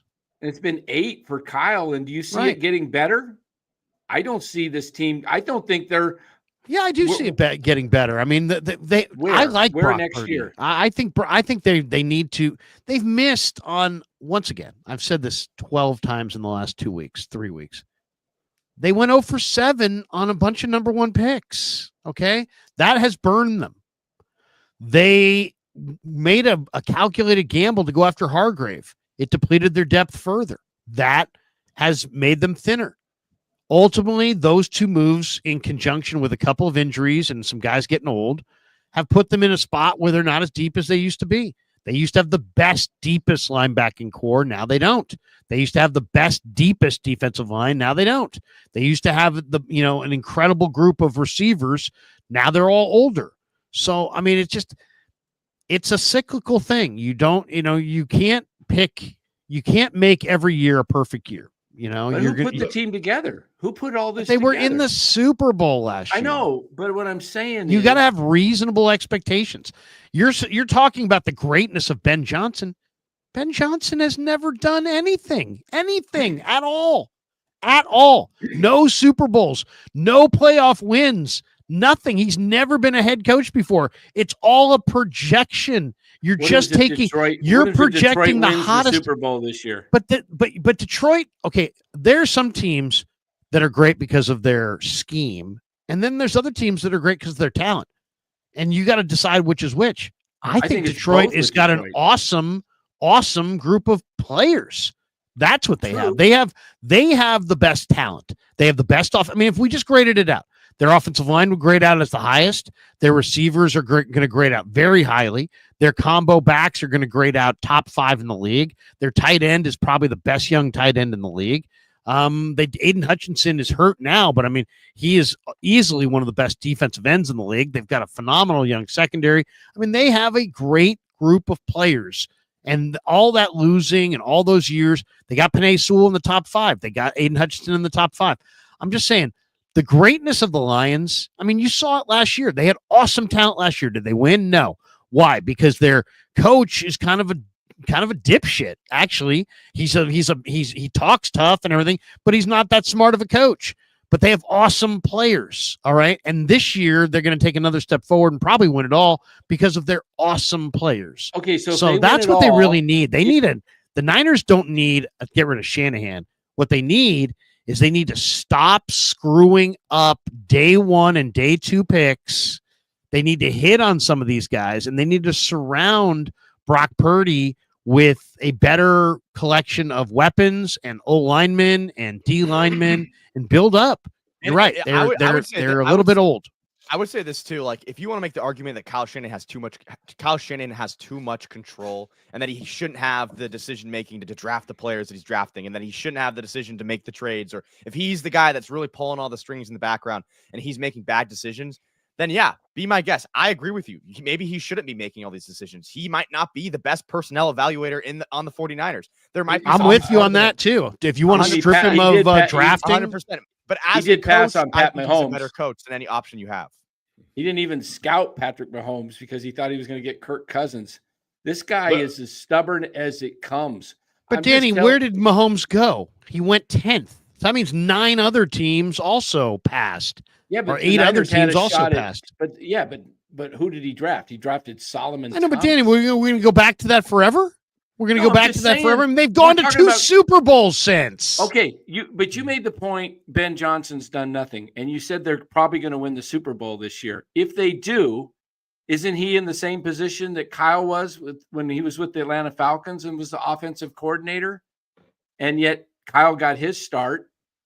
Where does Ben Johnson get his start? What about Steve Kerr? He won the championship in his first year. He never had a head coaching experience. You don't have to have head coaching experience. Yeah, but I mean, it's not as simple as that. I mean, you can make these straw man arguments left and right. I mean, how about this? Barry Switzer won a Super Bowl. Why don't Kyle's not as good as Barry Switzer in your world because Barry Switzer won a Super Bowl and Kyle hasn't. But it's not as simple as that, is it? I mean, it's really not as simple as that. And it's not quite as basic. I think Kyle's a great coach. I just think he's run his course here. There is a situation where, John Madden said 10 years, and after 10 years, the team tunes you out. You have to turn things over. Kyle's through 8 years, And I go back to last year's Super Bowl in overtime when Kyle Juszczyk, a Harvard grad, didn't even know the overtime rules. Why is that? Because Kyle's too stubborn to tell the team what's going on. When the Chiefs all knew about it, they prepared for it. That tells me that Kyle is not the all-knowing coach. If Andy Reid had his team prepared for overtime and those players knew the rules, I mean, they were laughing that the Niners took the ball. Mahomes runs over the sideline. They go, they took the ball. They took the ball. So once again, Dan, once again, it's like you're mad at your 4.0 student because there's somebody in the class that got a 4.2 and got a better grade. That's really what you're talking about. I'm saying because Kyle Shanahan, who is the top team in the NFL in the last 5 to 7 years? It is the Kansas City Chiefs. Right. And who's the second team? The 49ers. The Niners have been there. So you're going to run out Kyle Shanahan for being the second team? I mean, that sounds like, that's almost like Ricky Bobby and, Talladega Nights kind of. If you're not first, you're last. Well, you know what? Sometimes it sounds good in a movie, but I don't know if it's good. Also, changing the coach of the team is the biggest franchise-changing decision you could possibly make. It is. For the 49ers. So Ben Johnson may be the next great mind, and that might be the greatest decision ever, but it also could be the worst decision you make in your franchise history. So it's like, I just think the Niners you're really risking it all. I think the Niners are on a change that. I just think they're on a downward trajectory at this point because Trent Williams is getting older. How much time does he have left? And now you have no offensive line. Aaron Banks, you said yourself, Larry, is probably going to have to go because of salary cap conditions. So now you end up having nothing on the left side. You have nothing on the right side. You need an entire new offensive line. Where are you going to get an offensive line without first round picks? That's why I say you're going to need to rebuild this thing. They have no receivers. Kittle's getting old. Their defense. Where's this? Are you getting rid of Lynch too? I think Lynch because they were a tandem deal. I think Lynch is in what Bob Myers' situation. I think he's going to look at this situation after this year and possibly say, you know what, I'm getting out before this thing crumbles. I mean, Larry, it's bold. let me ask you a question. Yeah. I probably should know this, but I don't know. I know that Elijah Mitchell was put on the injury reserve for the entire year. Why? Was he hurt, or was that just a management decision? Right? Yeah, he had a knee injury, and it was going to be like a 6-month rehab. Okay, all right. And the other question I have is Drake a player? Do you have any confidence that he's going to come back, or is he done? Because he hasn't really played this year. Drake it was a hamstring. Hamstring on Mitchell. Yes, just from USC. No, it wasn't a hamstring. I thought it was MCL sprain or MCL bone bruise. Was it not? I think Drake has got some potential. Okay. All right. But he needs a serious offseason in an NFL weight room, and he needs to get the knee healthy. He's under contract, though, right? He's under contract. He'll be in camp again next summer, most likely. And this is probably going to be it. I mean, I hate to say it. This is like it's going to be a now or never situation. He's a talented kid. He's a talented kid. He's a great kid. He's a great kid. Okay. Brian says we're rebuilding season. Get rid of Shanahan. Struggle through cap issues and embrace the suck for the next couple of years. No way around it. I think we got to that. L. Kurtz is better. Purdy better not make $60 million, $40 to $45 million.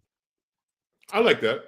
Boxing 50. fan times 4. Dan Means let Mordecai sniff Brock's jock strap. Okay. Very good imagery.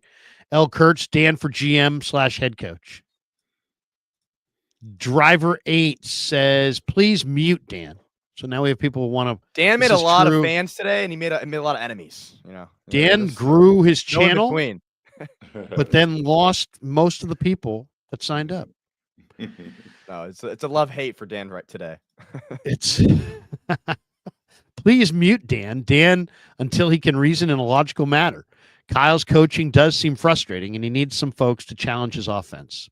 Just not Dan. No, I'm just joking. Real OBJ CDT says trade CMC and Trent for picks.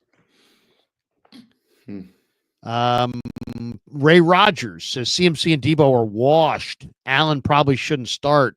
Flags, undisciplined. It's all on Kyle. Offense is horrible. That almost seemed like a Joe Piscopo Saturday Night Live. The story? Sports. Knicks lose. Yankees win. Steinbrenner irate. You remember that? The old SNL. Max 707. Bill head coach, solid Bill Belichick head coach, solid defensive coordinator. Brian Dable offensive coordinator. That's better than Kyle Shanahan. Okay. He might mean Bill Johnson too. I don't know. Or not Bill Johnson. Or what's the guy you're talking about in Detroit? Oh shoot! All of a sudden, I just draw. You were just advocating for him to be the leader of your franchise. And Ben Johnson. Yeah, Ben. So Bill, I think Bill's probably Belichick. Yeah, Bill. MBA Elias says, how much is this year's failure on John Lynch? Well, it's definitely. I mean, look at this. In the pros, your prime is not usually your rookie year. You have that 1 year that you kind of adapt, right?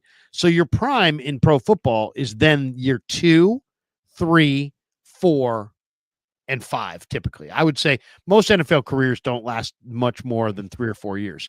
So I would say your prime is year 2, 3, and 4, and maybe 5. Well, that means that it's the 23 draft or the 24 draft was good, but the 23 draft, the 22 draft, and the 21 draft. And if we go to the 49er draft history, and I'll just look it up here real quick while we're sitting here. It's not good in those years. Here it is. Let me see. Here it is. Here's the 49er draft. Debo Samuel declined to speak to the media after the game today. Just saw that on Twitter. Who did? Debo Samuel declined to speak with the media. Well, at least he's consistent because he declined to catch the ball in the game. Here we go. This year they got Pearsall, Renardo Green, Dom Pooney, Malik Mustafa, Ike Garendo, Jacob Cowing, Tatum Bethune. And they drafted Jarrett Kingston. They lost him. But last year, for example, so last 3 drafts, this is what it's looked like. Jair Brown and Jake Moody out of the last draft, and Darrell Luter and D. Winters. But everybody else hasn't done anything. Latu cut 3rd rounder. Beal can't play 5th rounder. Willis, Ronnie Bell, Jalen Graham, all have done nothing yet. 7th rounders. D. Winters is playing a little bit. Luter, I think, has talent but doesn't play. Moody, we all know, has been an up and down kicker. And Jair Brown's a solid safety. So they didn't get a ton out of the 23 draft. The 22 draft was Drake Jackson, Ty Davis Price, Danny Gray, Spencer Burford, Sam Womack, Nick Zakel, Kalia Davis, Tariq Castro Fields, and Brock. So they really have only gotten Brock out of that one because they lost out on Womack, and then Drake's been hurt. Kalia's is playing now, but I mean, Burford's on the bench. So they didn't get tons out of 23 outside of Jair Brown. They didn't get tons out of 22 out of Brock. 21 was Lance, Banks, Sermon, Ambry, Jalen Moore, Diamador Lenore, Hufanga, and Mitchell. So that draft was better, but they still wind up going. They had 4 picks in the first 3 rounds, and they took Lance, Banks, Sermon, and Ambry Thomas. So they went 1 for 4 on 4 picks in the top 3 rounds. And then the year before that, they got Ayuk, but their other picks were Kinlaw. Oh, actually, this was a good draft. It was Juwan Jennings, Charlie Warner, McKivitz, Ayuk, and Kinlaw. And then the Debo Bosa draft in 19 was good for those 2 guys. But then after that, it was Hurd, bust. Wisnowski's a punter, your starting punter. Greenlaw's been good. Kalen Smith, Justin School, and Tim Harris. So, I mean, my point is just that if you look at their drafts, you know, they got a couple players in, you know, they got DJ Jones and George Kittle in the first draft. They got DJ Reed, Fred Warner in the second draft, but there's a lot of misses. They got Greenlaw and Debo and Bosa in that third draft, but then there was a lot of misses. So I'm just saying, like, the last couple of drafts, 23, 22, and 21, they've missed an awful lot. And those guys would be in their prime right now, major contributors, and they don't have guys there. So yeah, I would say this. Lynch is on. A lot of this is on Lynch. I would say this about the 49ers talent. We talk about Kyle, getting there. I think it's talent. Yes, you need coaching. Talent, like you said, look at the coaching last year for Detroit.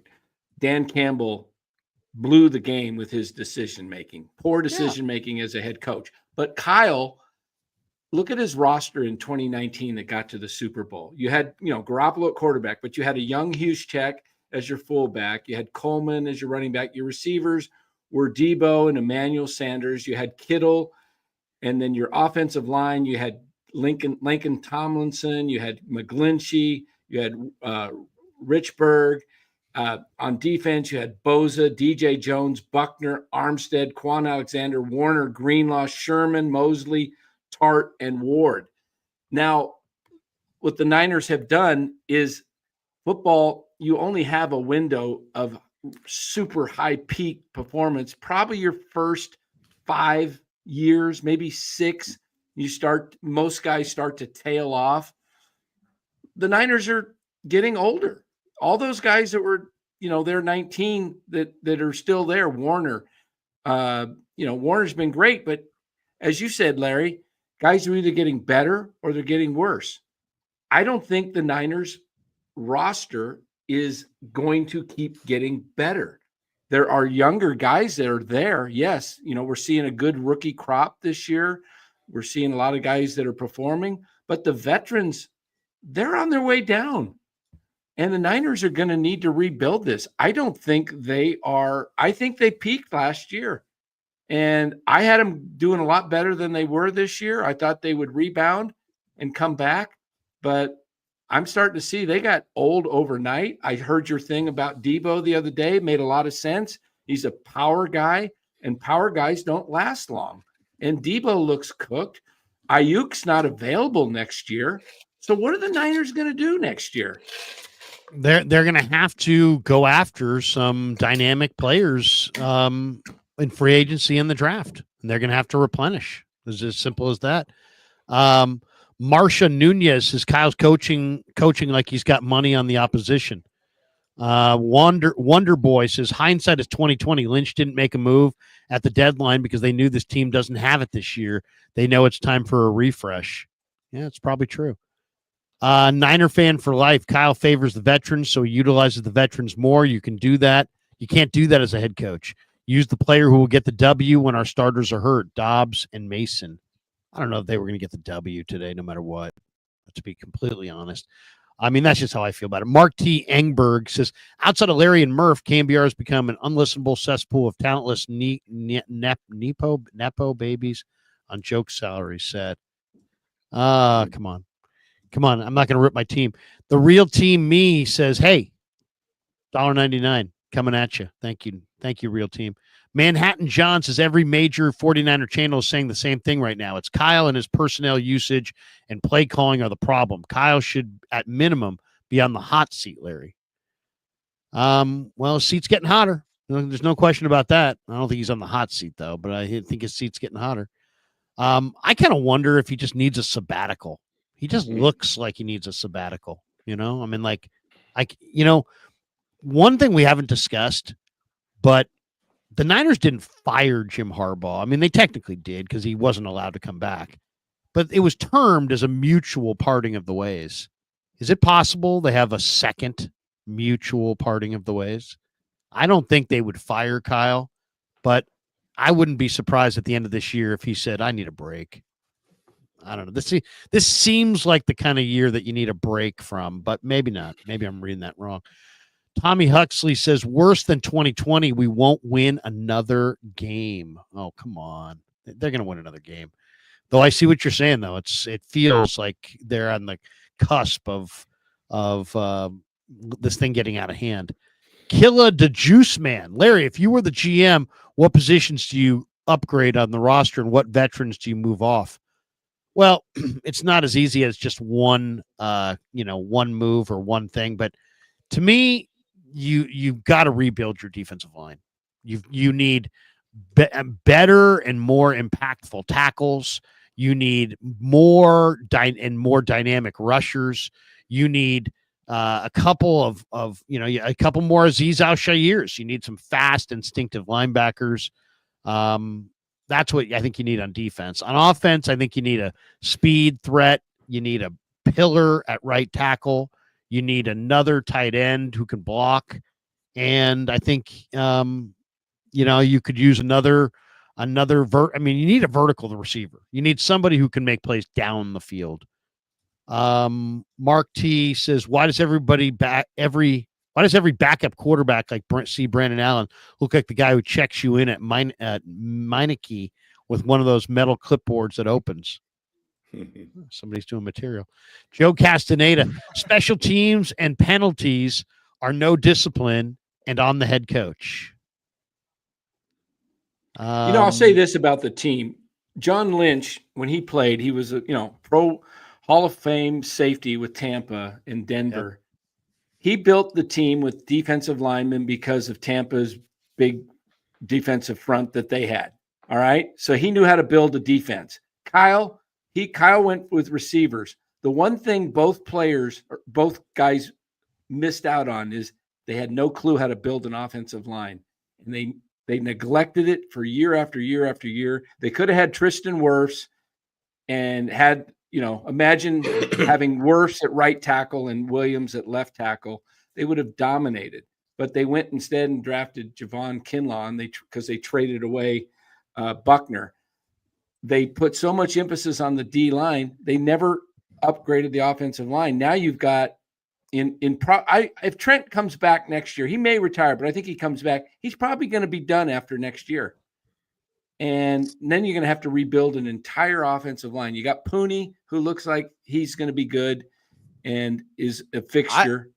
But what else you got? I think there's this might be off topic, but I think there's something has to be done about Debo because this Debo situation is just getting crazier. That's why I've been quiet for the last few minutes. I've just been looking this up. Debo, who declined to speak to the media since the bye week, has 10 catches, 0 touchdowns, 3 drops, 13 rushing yards, 105 receiving yards. Dropped the ball that was intercepted today, and then told a kicker to lock in. So that's how his last 3 weeks have gone. And just we're extending this guy. We extended this guy, and now the Niners are in a shittier position than they were in the beginning of the season. I think Debo is part of this downward spiral for the 49ers. Is he the Klay Thompson? There's no doubt. Is he the Klay Thompson of the Warriors? Yes, because he is a guy who is a shell of what he used to be, can't handle the twilight of his career, and can't handle being like a secondary guy. So they keep handing him the ball. I mean, they should be giving his runs to Garendo. He was terrible today. Absolutely terrible. If you looked at Debo's numbers from today, he was targeted 4 times. He had 1 catch for 21 yards. He had 2 drops, and both of them hit him square in the hands. Didn't hold on. Didn't lock in. Larry, that's your question. Yes, lock in. I was watching a video today, and Fitzpatrick, the Harvard quarterback who's on Prime, was talking. He was talking about how Flores, the defensive coordinator of Minnesota, former head coach at Brian Flores. Yeah, and he was saying that Flores was trying to be kind of a jerk towards him. When he was playing, although they are actually pretty good friends, they got a good relationship. The point he was making was they have weigh-ins, and Flores fined him when his weight was off 0.8 pounds. And he said he appealed it and he got it over. My question is, do the 49ers have weigh-ins? And if so, is that an issue with Debo? Because I'm looking at Debo, I'm like, that dude is not in shape. Do they have weigh-ins, and is that a big deal around that community? Well, I do think it's a big deal. I think they absolutely do have daily weigh-ins. Yeah. And they don't make any of that information public. Okay, I was going to say that. Yeah. Because that would they be don't make any of that information public, but I think, and I don't know if it's in season, it might be weekly in season, but I think in training camp they weigh the guys every day. I think it's part of the process every day. But I'm going to ask around about that one. But most football teams weigh their players regularly just to keep up on their health, their lifting, who's losing, who's gaining. Usually the weight gain will tell you some story, some part of the story at least. Let me ask one more question to the whole panel. Is the mark of a head coach, the value of a head coach, is it in his games he blows out teams or in close games? Wins. I mean, I look at it as two factors. Wins, wins or wins or how hard does your team play? Does your team play hard? Yeah. I would say, does your team overperform or do you underperform? And I'll give it to you this year. The Niners are completely underperforming. Even if their personnel has gotten worse, they're underperforming. So you could say Kyle's having a bad year.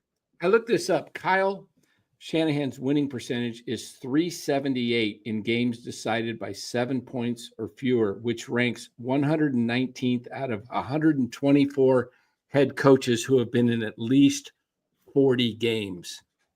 That's a pretty staggering statistic. I mean, that means when the game's tight, he doesn't come through. The Niners that's interesting stat. But to me, when I go back to the Super Bowl, when Jimmy Garoppolo overthrows a wide receiver when he's wide open, I can't blame Shanahan for that. I can't. If he makes that catch, they win. Coaches coach, but they don't play. I mean, when Debo let that ball go through his hands today, that's not on Shanahan. What's on Shanahan is not putting Mason in the game. Right. So, I mean, sometimes coaches get held accountable for things that are literally not their fault. It's the players who got to show up. It's the position coaches, not really the head coach. I mean, that was just one point. That's what I thought of when you made that point. Let me hit this one. Super Bowl. L. Kurtz says Kyle needs an OC that checks him or a GM. The real team, me, says all the power deserves all the blame. Stubborn. Daza, LK, what confidence do you have that he could win going forward? He had the top three most talented teams for the last 5 years, and he still couldn't win it all. I don't think they were more talented than Kansas City, to be completely honest. Real OBJ says Larry, the biggest Shanahan homer. Mark Tiengberg, Ryan riffing at a GD stoplight is better than anything Papa or Silver's kids are slinging on Campiar. Okay. Frank says Kyle, not Seifert. He won his Super Bowls in blowouts. Not playing the hot hand is on Kyle. He would have sat Brady for Bledsoe. Sits Mason for CMC. Kyle Shanahan is a talentless Nepo baby. Quick, someone give them a show on the radio. Okay. Jesus, Kyle, a lot of vitriol for KMBR. Seriously. SJ Braveheart, you have no choices but to criticize Kyle. Heavy. 12 men on the field on back-to-back is horrible at a Pop Warner level. There's no question about that. That was awful. The coach's huddle. 11 rushes outside the tackle for 22 yards. Even CMC's high percentage plays aren't hitting. He's clearly not back. That's my biggest push for Mason. CMC won't last the season being used like this. It's crazy, and we all see it. I totally agree with Coach on that. Yeah, he's a shell of himself right now. We all see it, but the greatest coach. He's loving CMC. He doesn't want. Yeah, I don't know. He doesn't want to give up on CMC yet, and I understand it. You just paid him. You don't want to give up on him like that. But that's just what it is right now. He's not. Armandus' Lions have two-headed monster at running back. Kyle, try it, please. Barry Ford says, bang, bang, Niner gang. Big, Larry. First time checking in from Memphis. Thank you, Barry. SJ Braveheart, put Kyle on the team together. If they're slow, it's his fault. I think Kyle deserves one more year. If next year they're horrible, he's gone.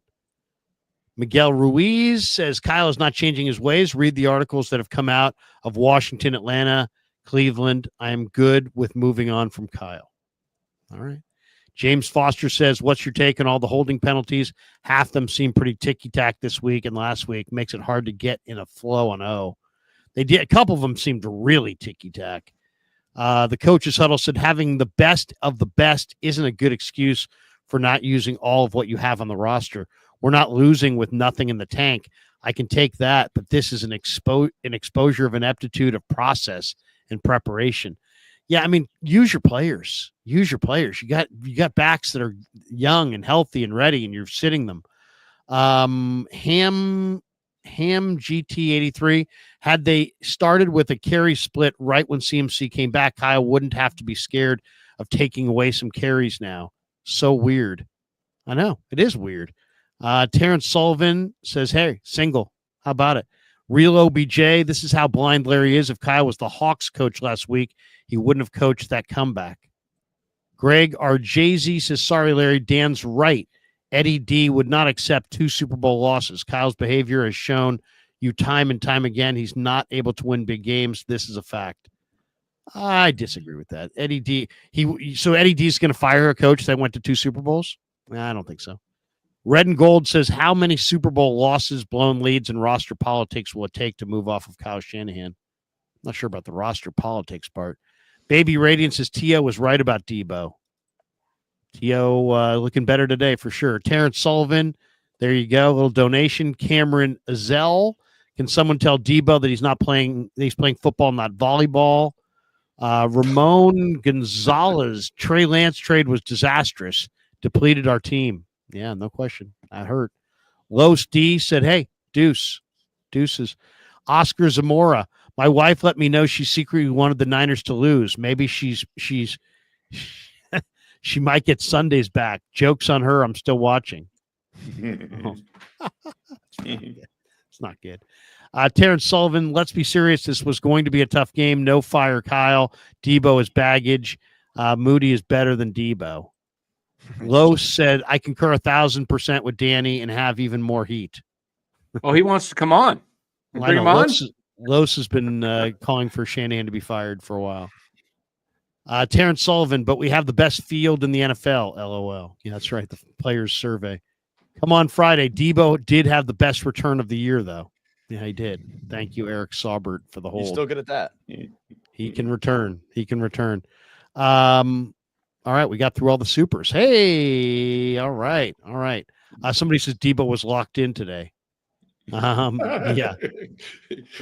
That you know what? What was the last 49er that didn't speak to the media? Can you remember that, Dad? What's that? The last 49ers player that declined to speak to the media?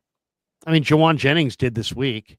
He said, I don't want to talk. And they said, but Jawan, you're playing so well. And he's like, yeah, I don't want to talk. So sometimes at the podium.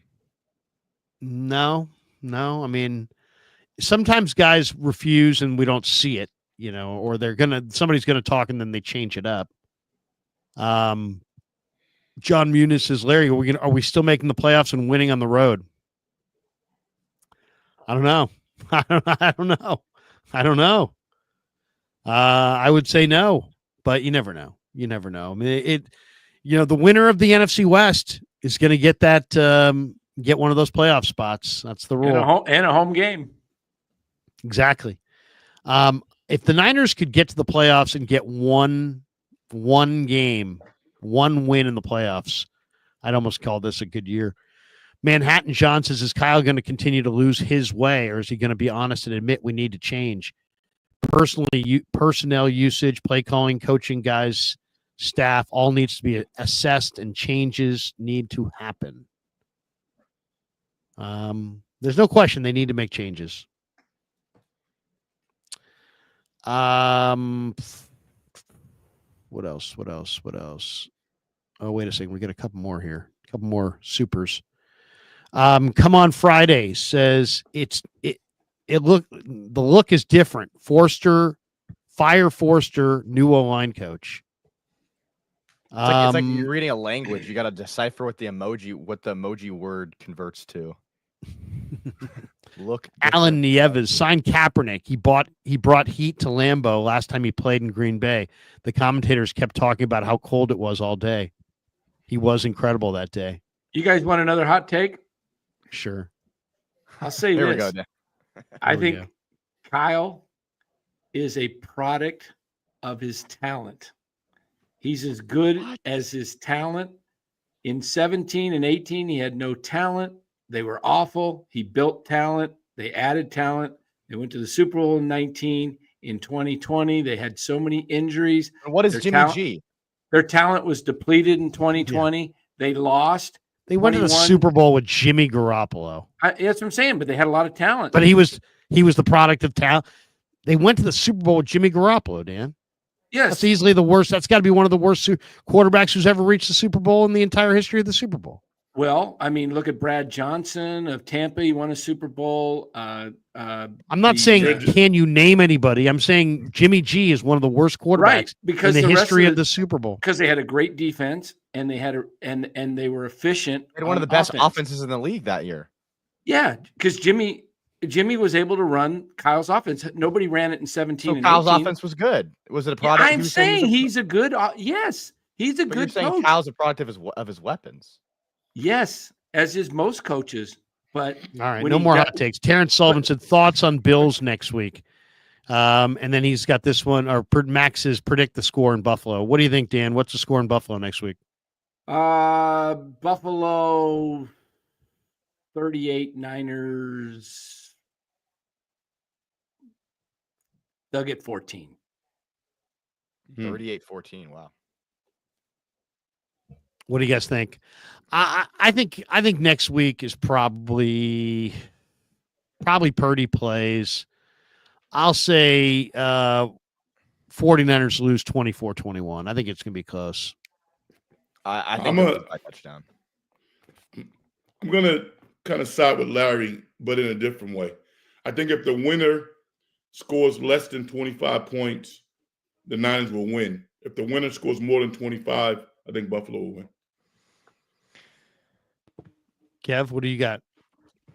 That's a good point, Frank. I think the Niners are like, I got to find the stat, but they're like 28-0 when they score more than 28 points or something like that. Or it's 30-0 when they score more than 29 points. So if they score enough points on the Bills, I think they can win. But yeah, I think they'll probably lose by a touchdown, like 27-10. We got this one from James Foster. He says, "Bad take, Dan. What would you say you do here on the Krug show?" Oh, come on, let's not bang on Danny. Danny does good stuff. B's niece says Krug's going down with the ship. I'm not there yet on Shanahan. I'm just not. I know today was bad. I know this season's been bad. Dad, you're on the hot seat for the Krug show. If Kyle's out, you're out. That's how it works. Really? I would say even I would say they need me as a general manager. That's the only reason I'm leaving the Krug show is so I can go draft the 49ers back to the top. Even Tom Brady today was talking about the need to play Mason, and Tom Brady's so bad, by the way. I hate to say it. He's not. I really like Tom Brady, but Kev, what was his take today that out of nowhere it was just like on the Christian Watson drop? He was like, "That's not the caliber of type of drop that you get from a receiver." And it was like, "What?" Yeah, it was like that caliber of play is not usually seen in a player of that caliber. I mean, his was funny. His was funny. If Brady was a quarterback and a receiver dropped that pass, Tom would have tore his ass a new one. Yeah, exactly. So then he gets like very Ivy League-ish and talking about a drop. He was so unlike that as a quarterback. I mean, he expected everybody to get the job done. Yeah. Yeah, he did not want to take. He was not suffering fools kindly. Yeah. Okay. Well, you know what? That's going to do it for us. We're about 2 hours in, and we're going to call it right here. We'll give everybody one last take around the room and just final thoughts. And Los, I know you're in the chat, and I love you, brother. I don't agree with you on Shanahan, but we will invite you on, and we will do something with you. But we're so at the end of the show, Los. I didn't want to bring you on for just like 5 minutes and just be like, "Here's Los. Goodbye, everybody." But we will have you on this week, and we'll chat it up because I know you got a point of view, and I'd love to hop on with you and Danny and chop it up, whether it's baseball or football. But let's go around the room. Everybody get their final take. Woodpit 420 says, could you mute Dan one last time? Well, for good old time's sake, possibly. Now, Danny, go ahead. Fire away. Give us your final take. It doesn't have to be a hot take, Danny. It can just be a regular take. But fire away. Terrence Sullivan says, Brady to his receivers. Lock in. Yeah, exactly. But go ahead, Danny. What was your final take of the night? I think the thing with Kyle that upsets me the most and that I have the biggest problem with is not so much just his coaching. I think he's a great coach. He's got a great offensive mind. It's his stubbornness to do things his way and his way only that gets in the way of him having complete success. An example, you brought up Jimmy G as a horrible quarterback. Well, he chose Jimmy G over Tom Brady after the 19 season. He had an opportunity to get Tom Brady, his decision to keep Jimmy G. It's decisions like that that go on and on and on. His personnel decisions, his stubbornness to play CMC when he's just working himself in. Fine to play CMC, but work him in with Mason. And it's like everybody can see it, but Kyle says, no, it's my way or the highway. And I think that's why you cannot win a Super Bowl with a guy that is so stubborn and he refuses to change his ways. He still won't run a 2-minute offense. They were down 3 scores at the end of the third quarter. I'm watching the game with Mark Graves, and I said, they won't do it, but they need to. And did they do it? No. They needed to score quick. But Kyle does it his way. And you know what? If that's the way you're going to do it, that's fine. It's your way, but you're never going to get over the top with that kind of thinking. Kev? Yeah, I mean, if we're talking Shanahan, obviously the game was just an S show. Didn't have their quarterback, didn't have their best players, so I'm not going to say that they should have won that game. I thought they put themselves and had the opportunities to potentially come out on top or keep the game close. They didn't. I don't think the season's over. On Shanahan, I agree with Dan in the sense that I don't think Kyle Shanahan's having the best season of his career by any means. He might be having the worst season of his career. But I don't think there's some patent defect with him as a coach that would make me want to fire him. I think that you got to stick through it with him. I think he's a better option than any other option you have. And I wouldn't fire the guy. I think he's still, if you fire Kyle Shanahan, you're making the biggest possible shakeup in your organization's. There's no button you could press that resets the franchise harder than pressing that button. So it's a huge risk, and I would stick with Kyle Shanahan. 2 last ones here. Perfect Blackness Senior says, is the coast clear for the local media to hold Shanny accountable? According to Dan, no. Shanny's a prisoner to his scheme and personnel crushes. And then Mike 824 says, did Purdy blow his shoulder out playing golf with Kittle on the bye? Hasn't looked his normal self since. Yeah, no, it wasn't on that. I don't know where he got hurt though. It was probably maybe on the dive. I'm not really sure, but definitely got hurt last week in the game, and you could see the way he left practice abruptly on Thursday that he wasn't going to play. As far as this game, we didn't even say give out game balls, but I mean, everybody's can more than welcome to give out a game ball. I'd give mine to Malik Mustafa. To me, it's like everybody's playing at whatever speed they're playing, and then this kid wants it so bad, and he's just playing so hard. 9 tackles, 3 solo, a TFL, a couple of the biggest hits of the day. I just love that kid. I think he is fantastic. I also want to credit Leonard Floyd, who, there was no Nick Bosa. He knew he needed to step up. He did step up. He had 2 big sacks in this game. I thought Leonard Floyd played really, really well. My frustration, I guess, is a couple fold in this thing. One, for Debo Samuel, you're calling out your teammates, you're, talking a big game, and then you get targeted 4 times in the game. You only catch 1 ball. You get a key ball goes through your hands, and then you ditch out on the media in the post game. So I mean that's shameful. So shame on Debo. And then the other thing is like shame on Kyle. I mean, come on, man. Christian McCaffrey ran 11 times for 31 yards. He had a 9-yard run. So what does that mean? That means that the other runs were 10 carries for 22 yards. And it doesn't take a mathematician to know that that's just slightly over 2 yards a carry. So that's no good. And Jordan Mason, you gave him 3 carries, and one of them went for 16 yards. And yet at the end of the day, he had 3 carries for 8 yards. Why? Because one carry went for 16 yards and the other 2 carries combined for -8 yards. Too many negative yardage plays the last few weeks. Mason has got a lot of juice in the tank. McCaffrey does not. Garendo's got a lot of juice in the tank, albeit he'll fumble. McCaffrey does not. Stop force-feeding McCaffrey when everybody and their brother can see that Mason's fresher and better at this point.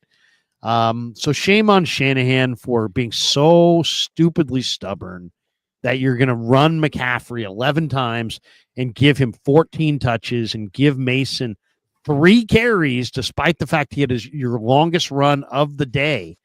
You know, I mean, he's the only guy that gave you an explosive play at all in the run game, and he doesn't get more than 3 carries and 4 touches. And Garendo, who's a game breaker, gets none. So very, very frustrated with Shanahan. Very, very frustrated with Debo. Very frustrated with Jake Brendel and this offensive line. All the penalties. Just a very, very frustrating day. Very frustrated with Eric Saubert for that holding call on the Debo return. And just a lot of admiration for Malik Mustafa, a lot of admiration for Leonard Floyd, Renardo Green. I mean, there's some good things, but you know, it's not their year. It's not their year, and it's starting to really get ugly as this thing goes on. But to me, Shanahan really needs to look himself in the mirror about this running back situation, and Debo's got to decide what he wants to do. Does he want to call people out, or is he going to call himself out? You know, I mean, when does he step up and say, "Hey, you know what? I'm calling myself out." I haven't heard too much of that. I've heard him call other people out. I just haven't heard him call himself out, and he's the one that needs to be called out.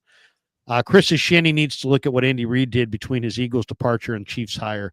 Therein lies the answer. Here's one other factor, one other thought. Look at Andy Reid in Kansas City. He's a great offensive coach, but he also has the best special teams coach in the league and one of the best defensive coordinators in the league.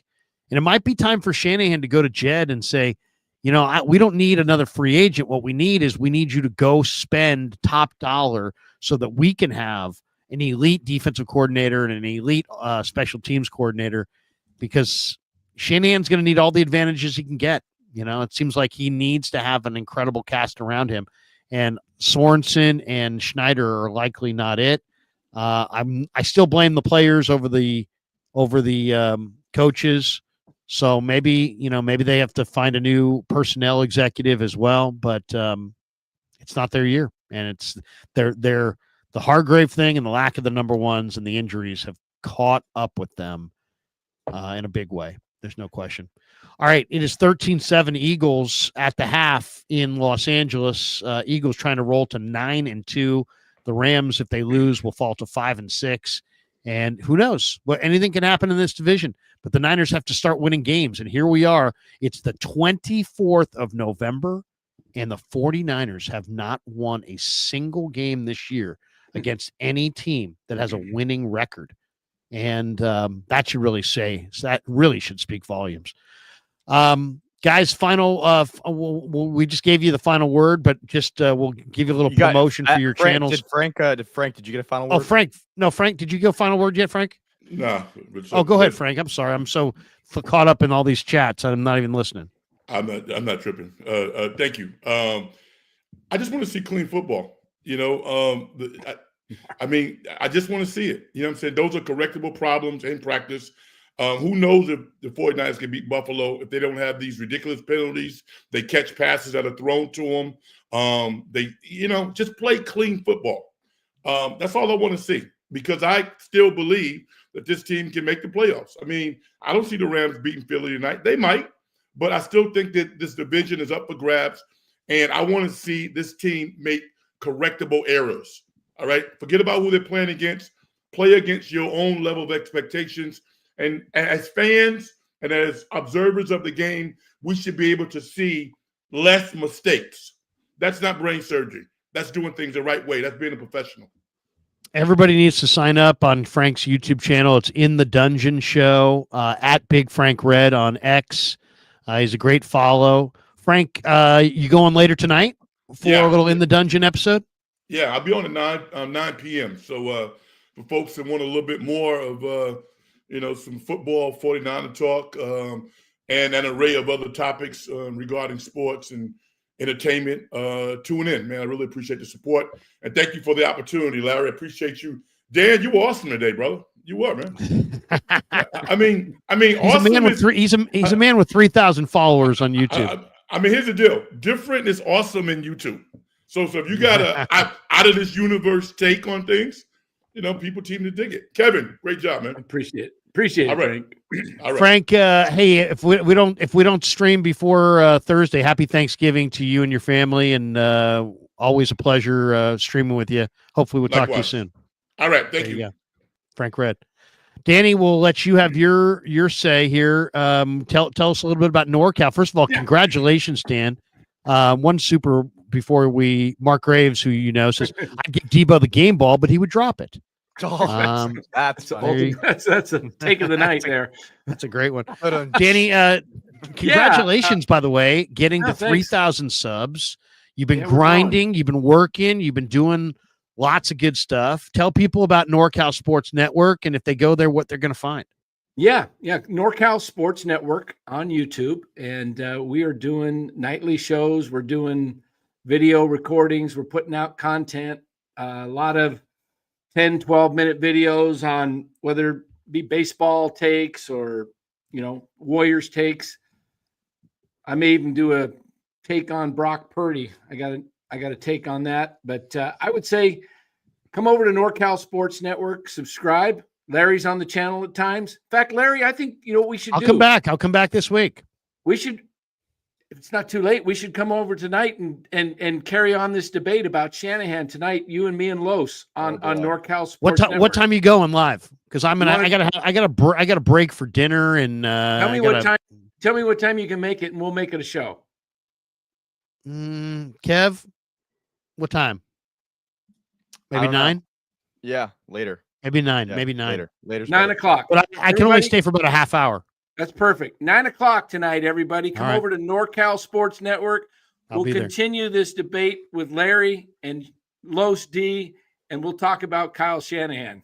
All right, 9 o'clock, NorCal Sports Network. Everybody. Hey Dan, I just want to say this though. No, I'm not just buttering you up because we're on live. I actually really do respect your grind for the channel, because I've been seeing you go live talking Giants in season, out of season, almost every single day. And you've organically grown your channel like very well, like in a great, you've impressed me, and you actually get really good viewers on your lives. And we're talking about off-season Giants baseball talk. That's impressive. Appreciate it, Kevin. Yeah, we've added 600 subs in the last month, so we're starting to hit it. Yeah, no, appreciate you guys. Job. We'll see you tonight, Larry, at 9 o'clock. 9 o'clock, we'll be there. Tell Lou Marston he's got to stop by. I may have him come by. There you go. All right. See you, Danny. There you go. The great Dan, Coach Amelia. One more super. Oh, that was Mark Graves had a classic super. Bill M says, Larry and F, answer the questions. Are you ready to pay Brock $60 million? I think it's unfortunate that it's like an either or situation. I would prefer to keep Brock's payment closer to $50 million. Even some people would argue that's too much. I understand that it's like, guys get the going rate and this and that. It would be nice if you could get him. I mean, it would be great if you could get him at 45. That's what Mahomes is making.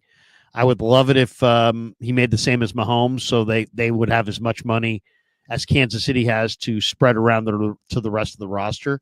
But Mahomes signed his deal a while back. I would say $50 million is probably where I'd like to be. $60 million is probably a little too rich for my blood. And I'm a big Brock fan, as you guys know. Kev, you got a final thought on the paying Purdy? Yeah, or just in general? Or in general, if you. Well, I mean, I'm paying Purdy.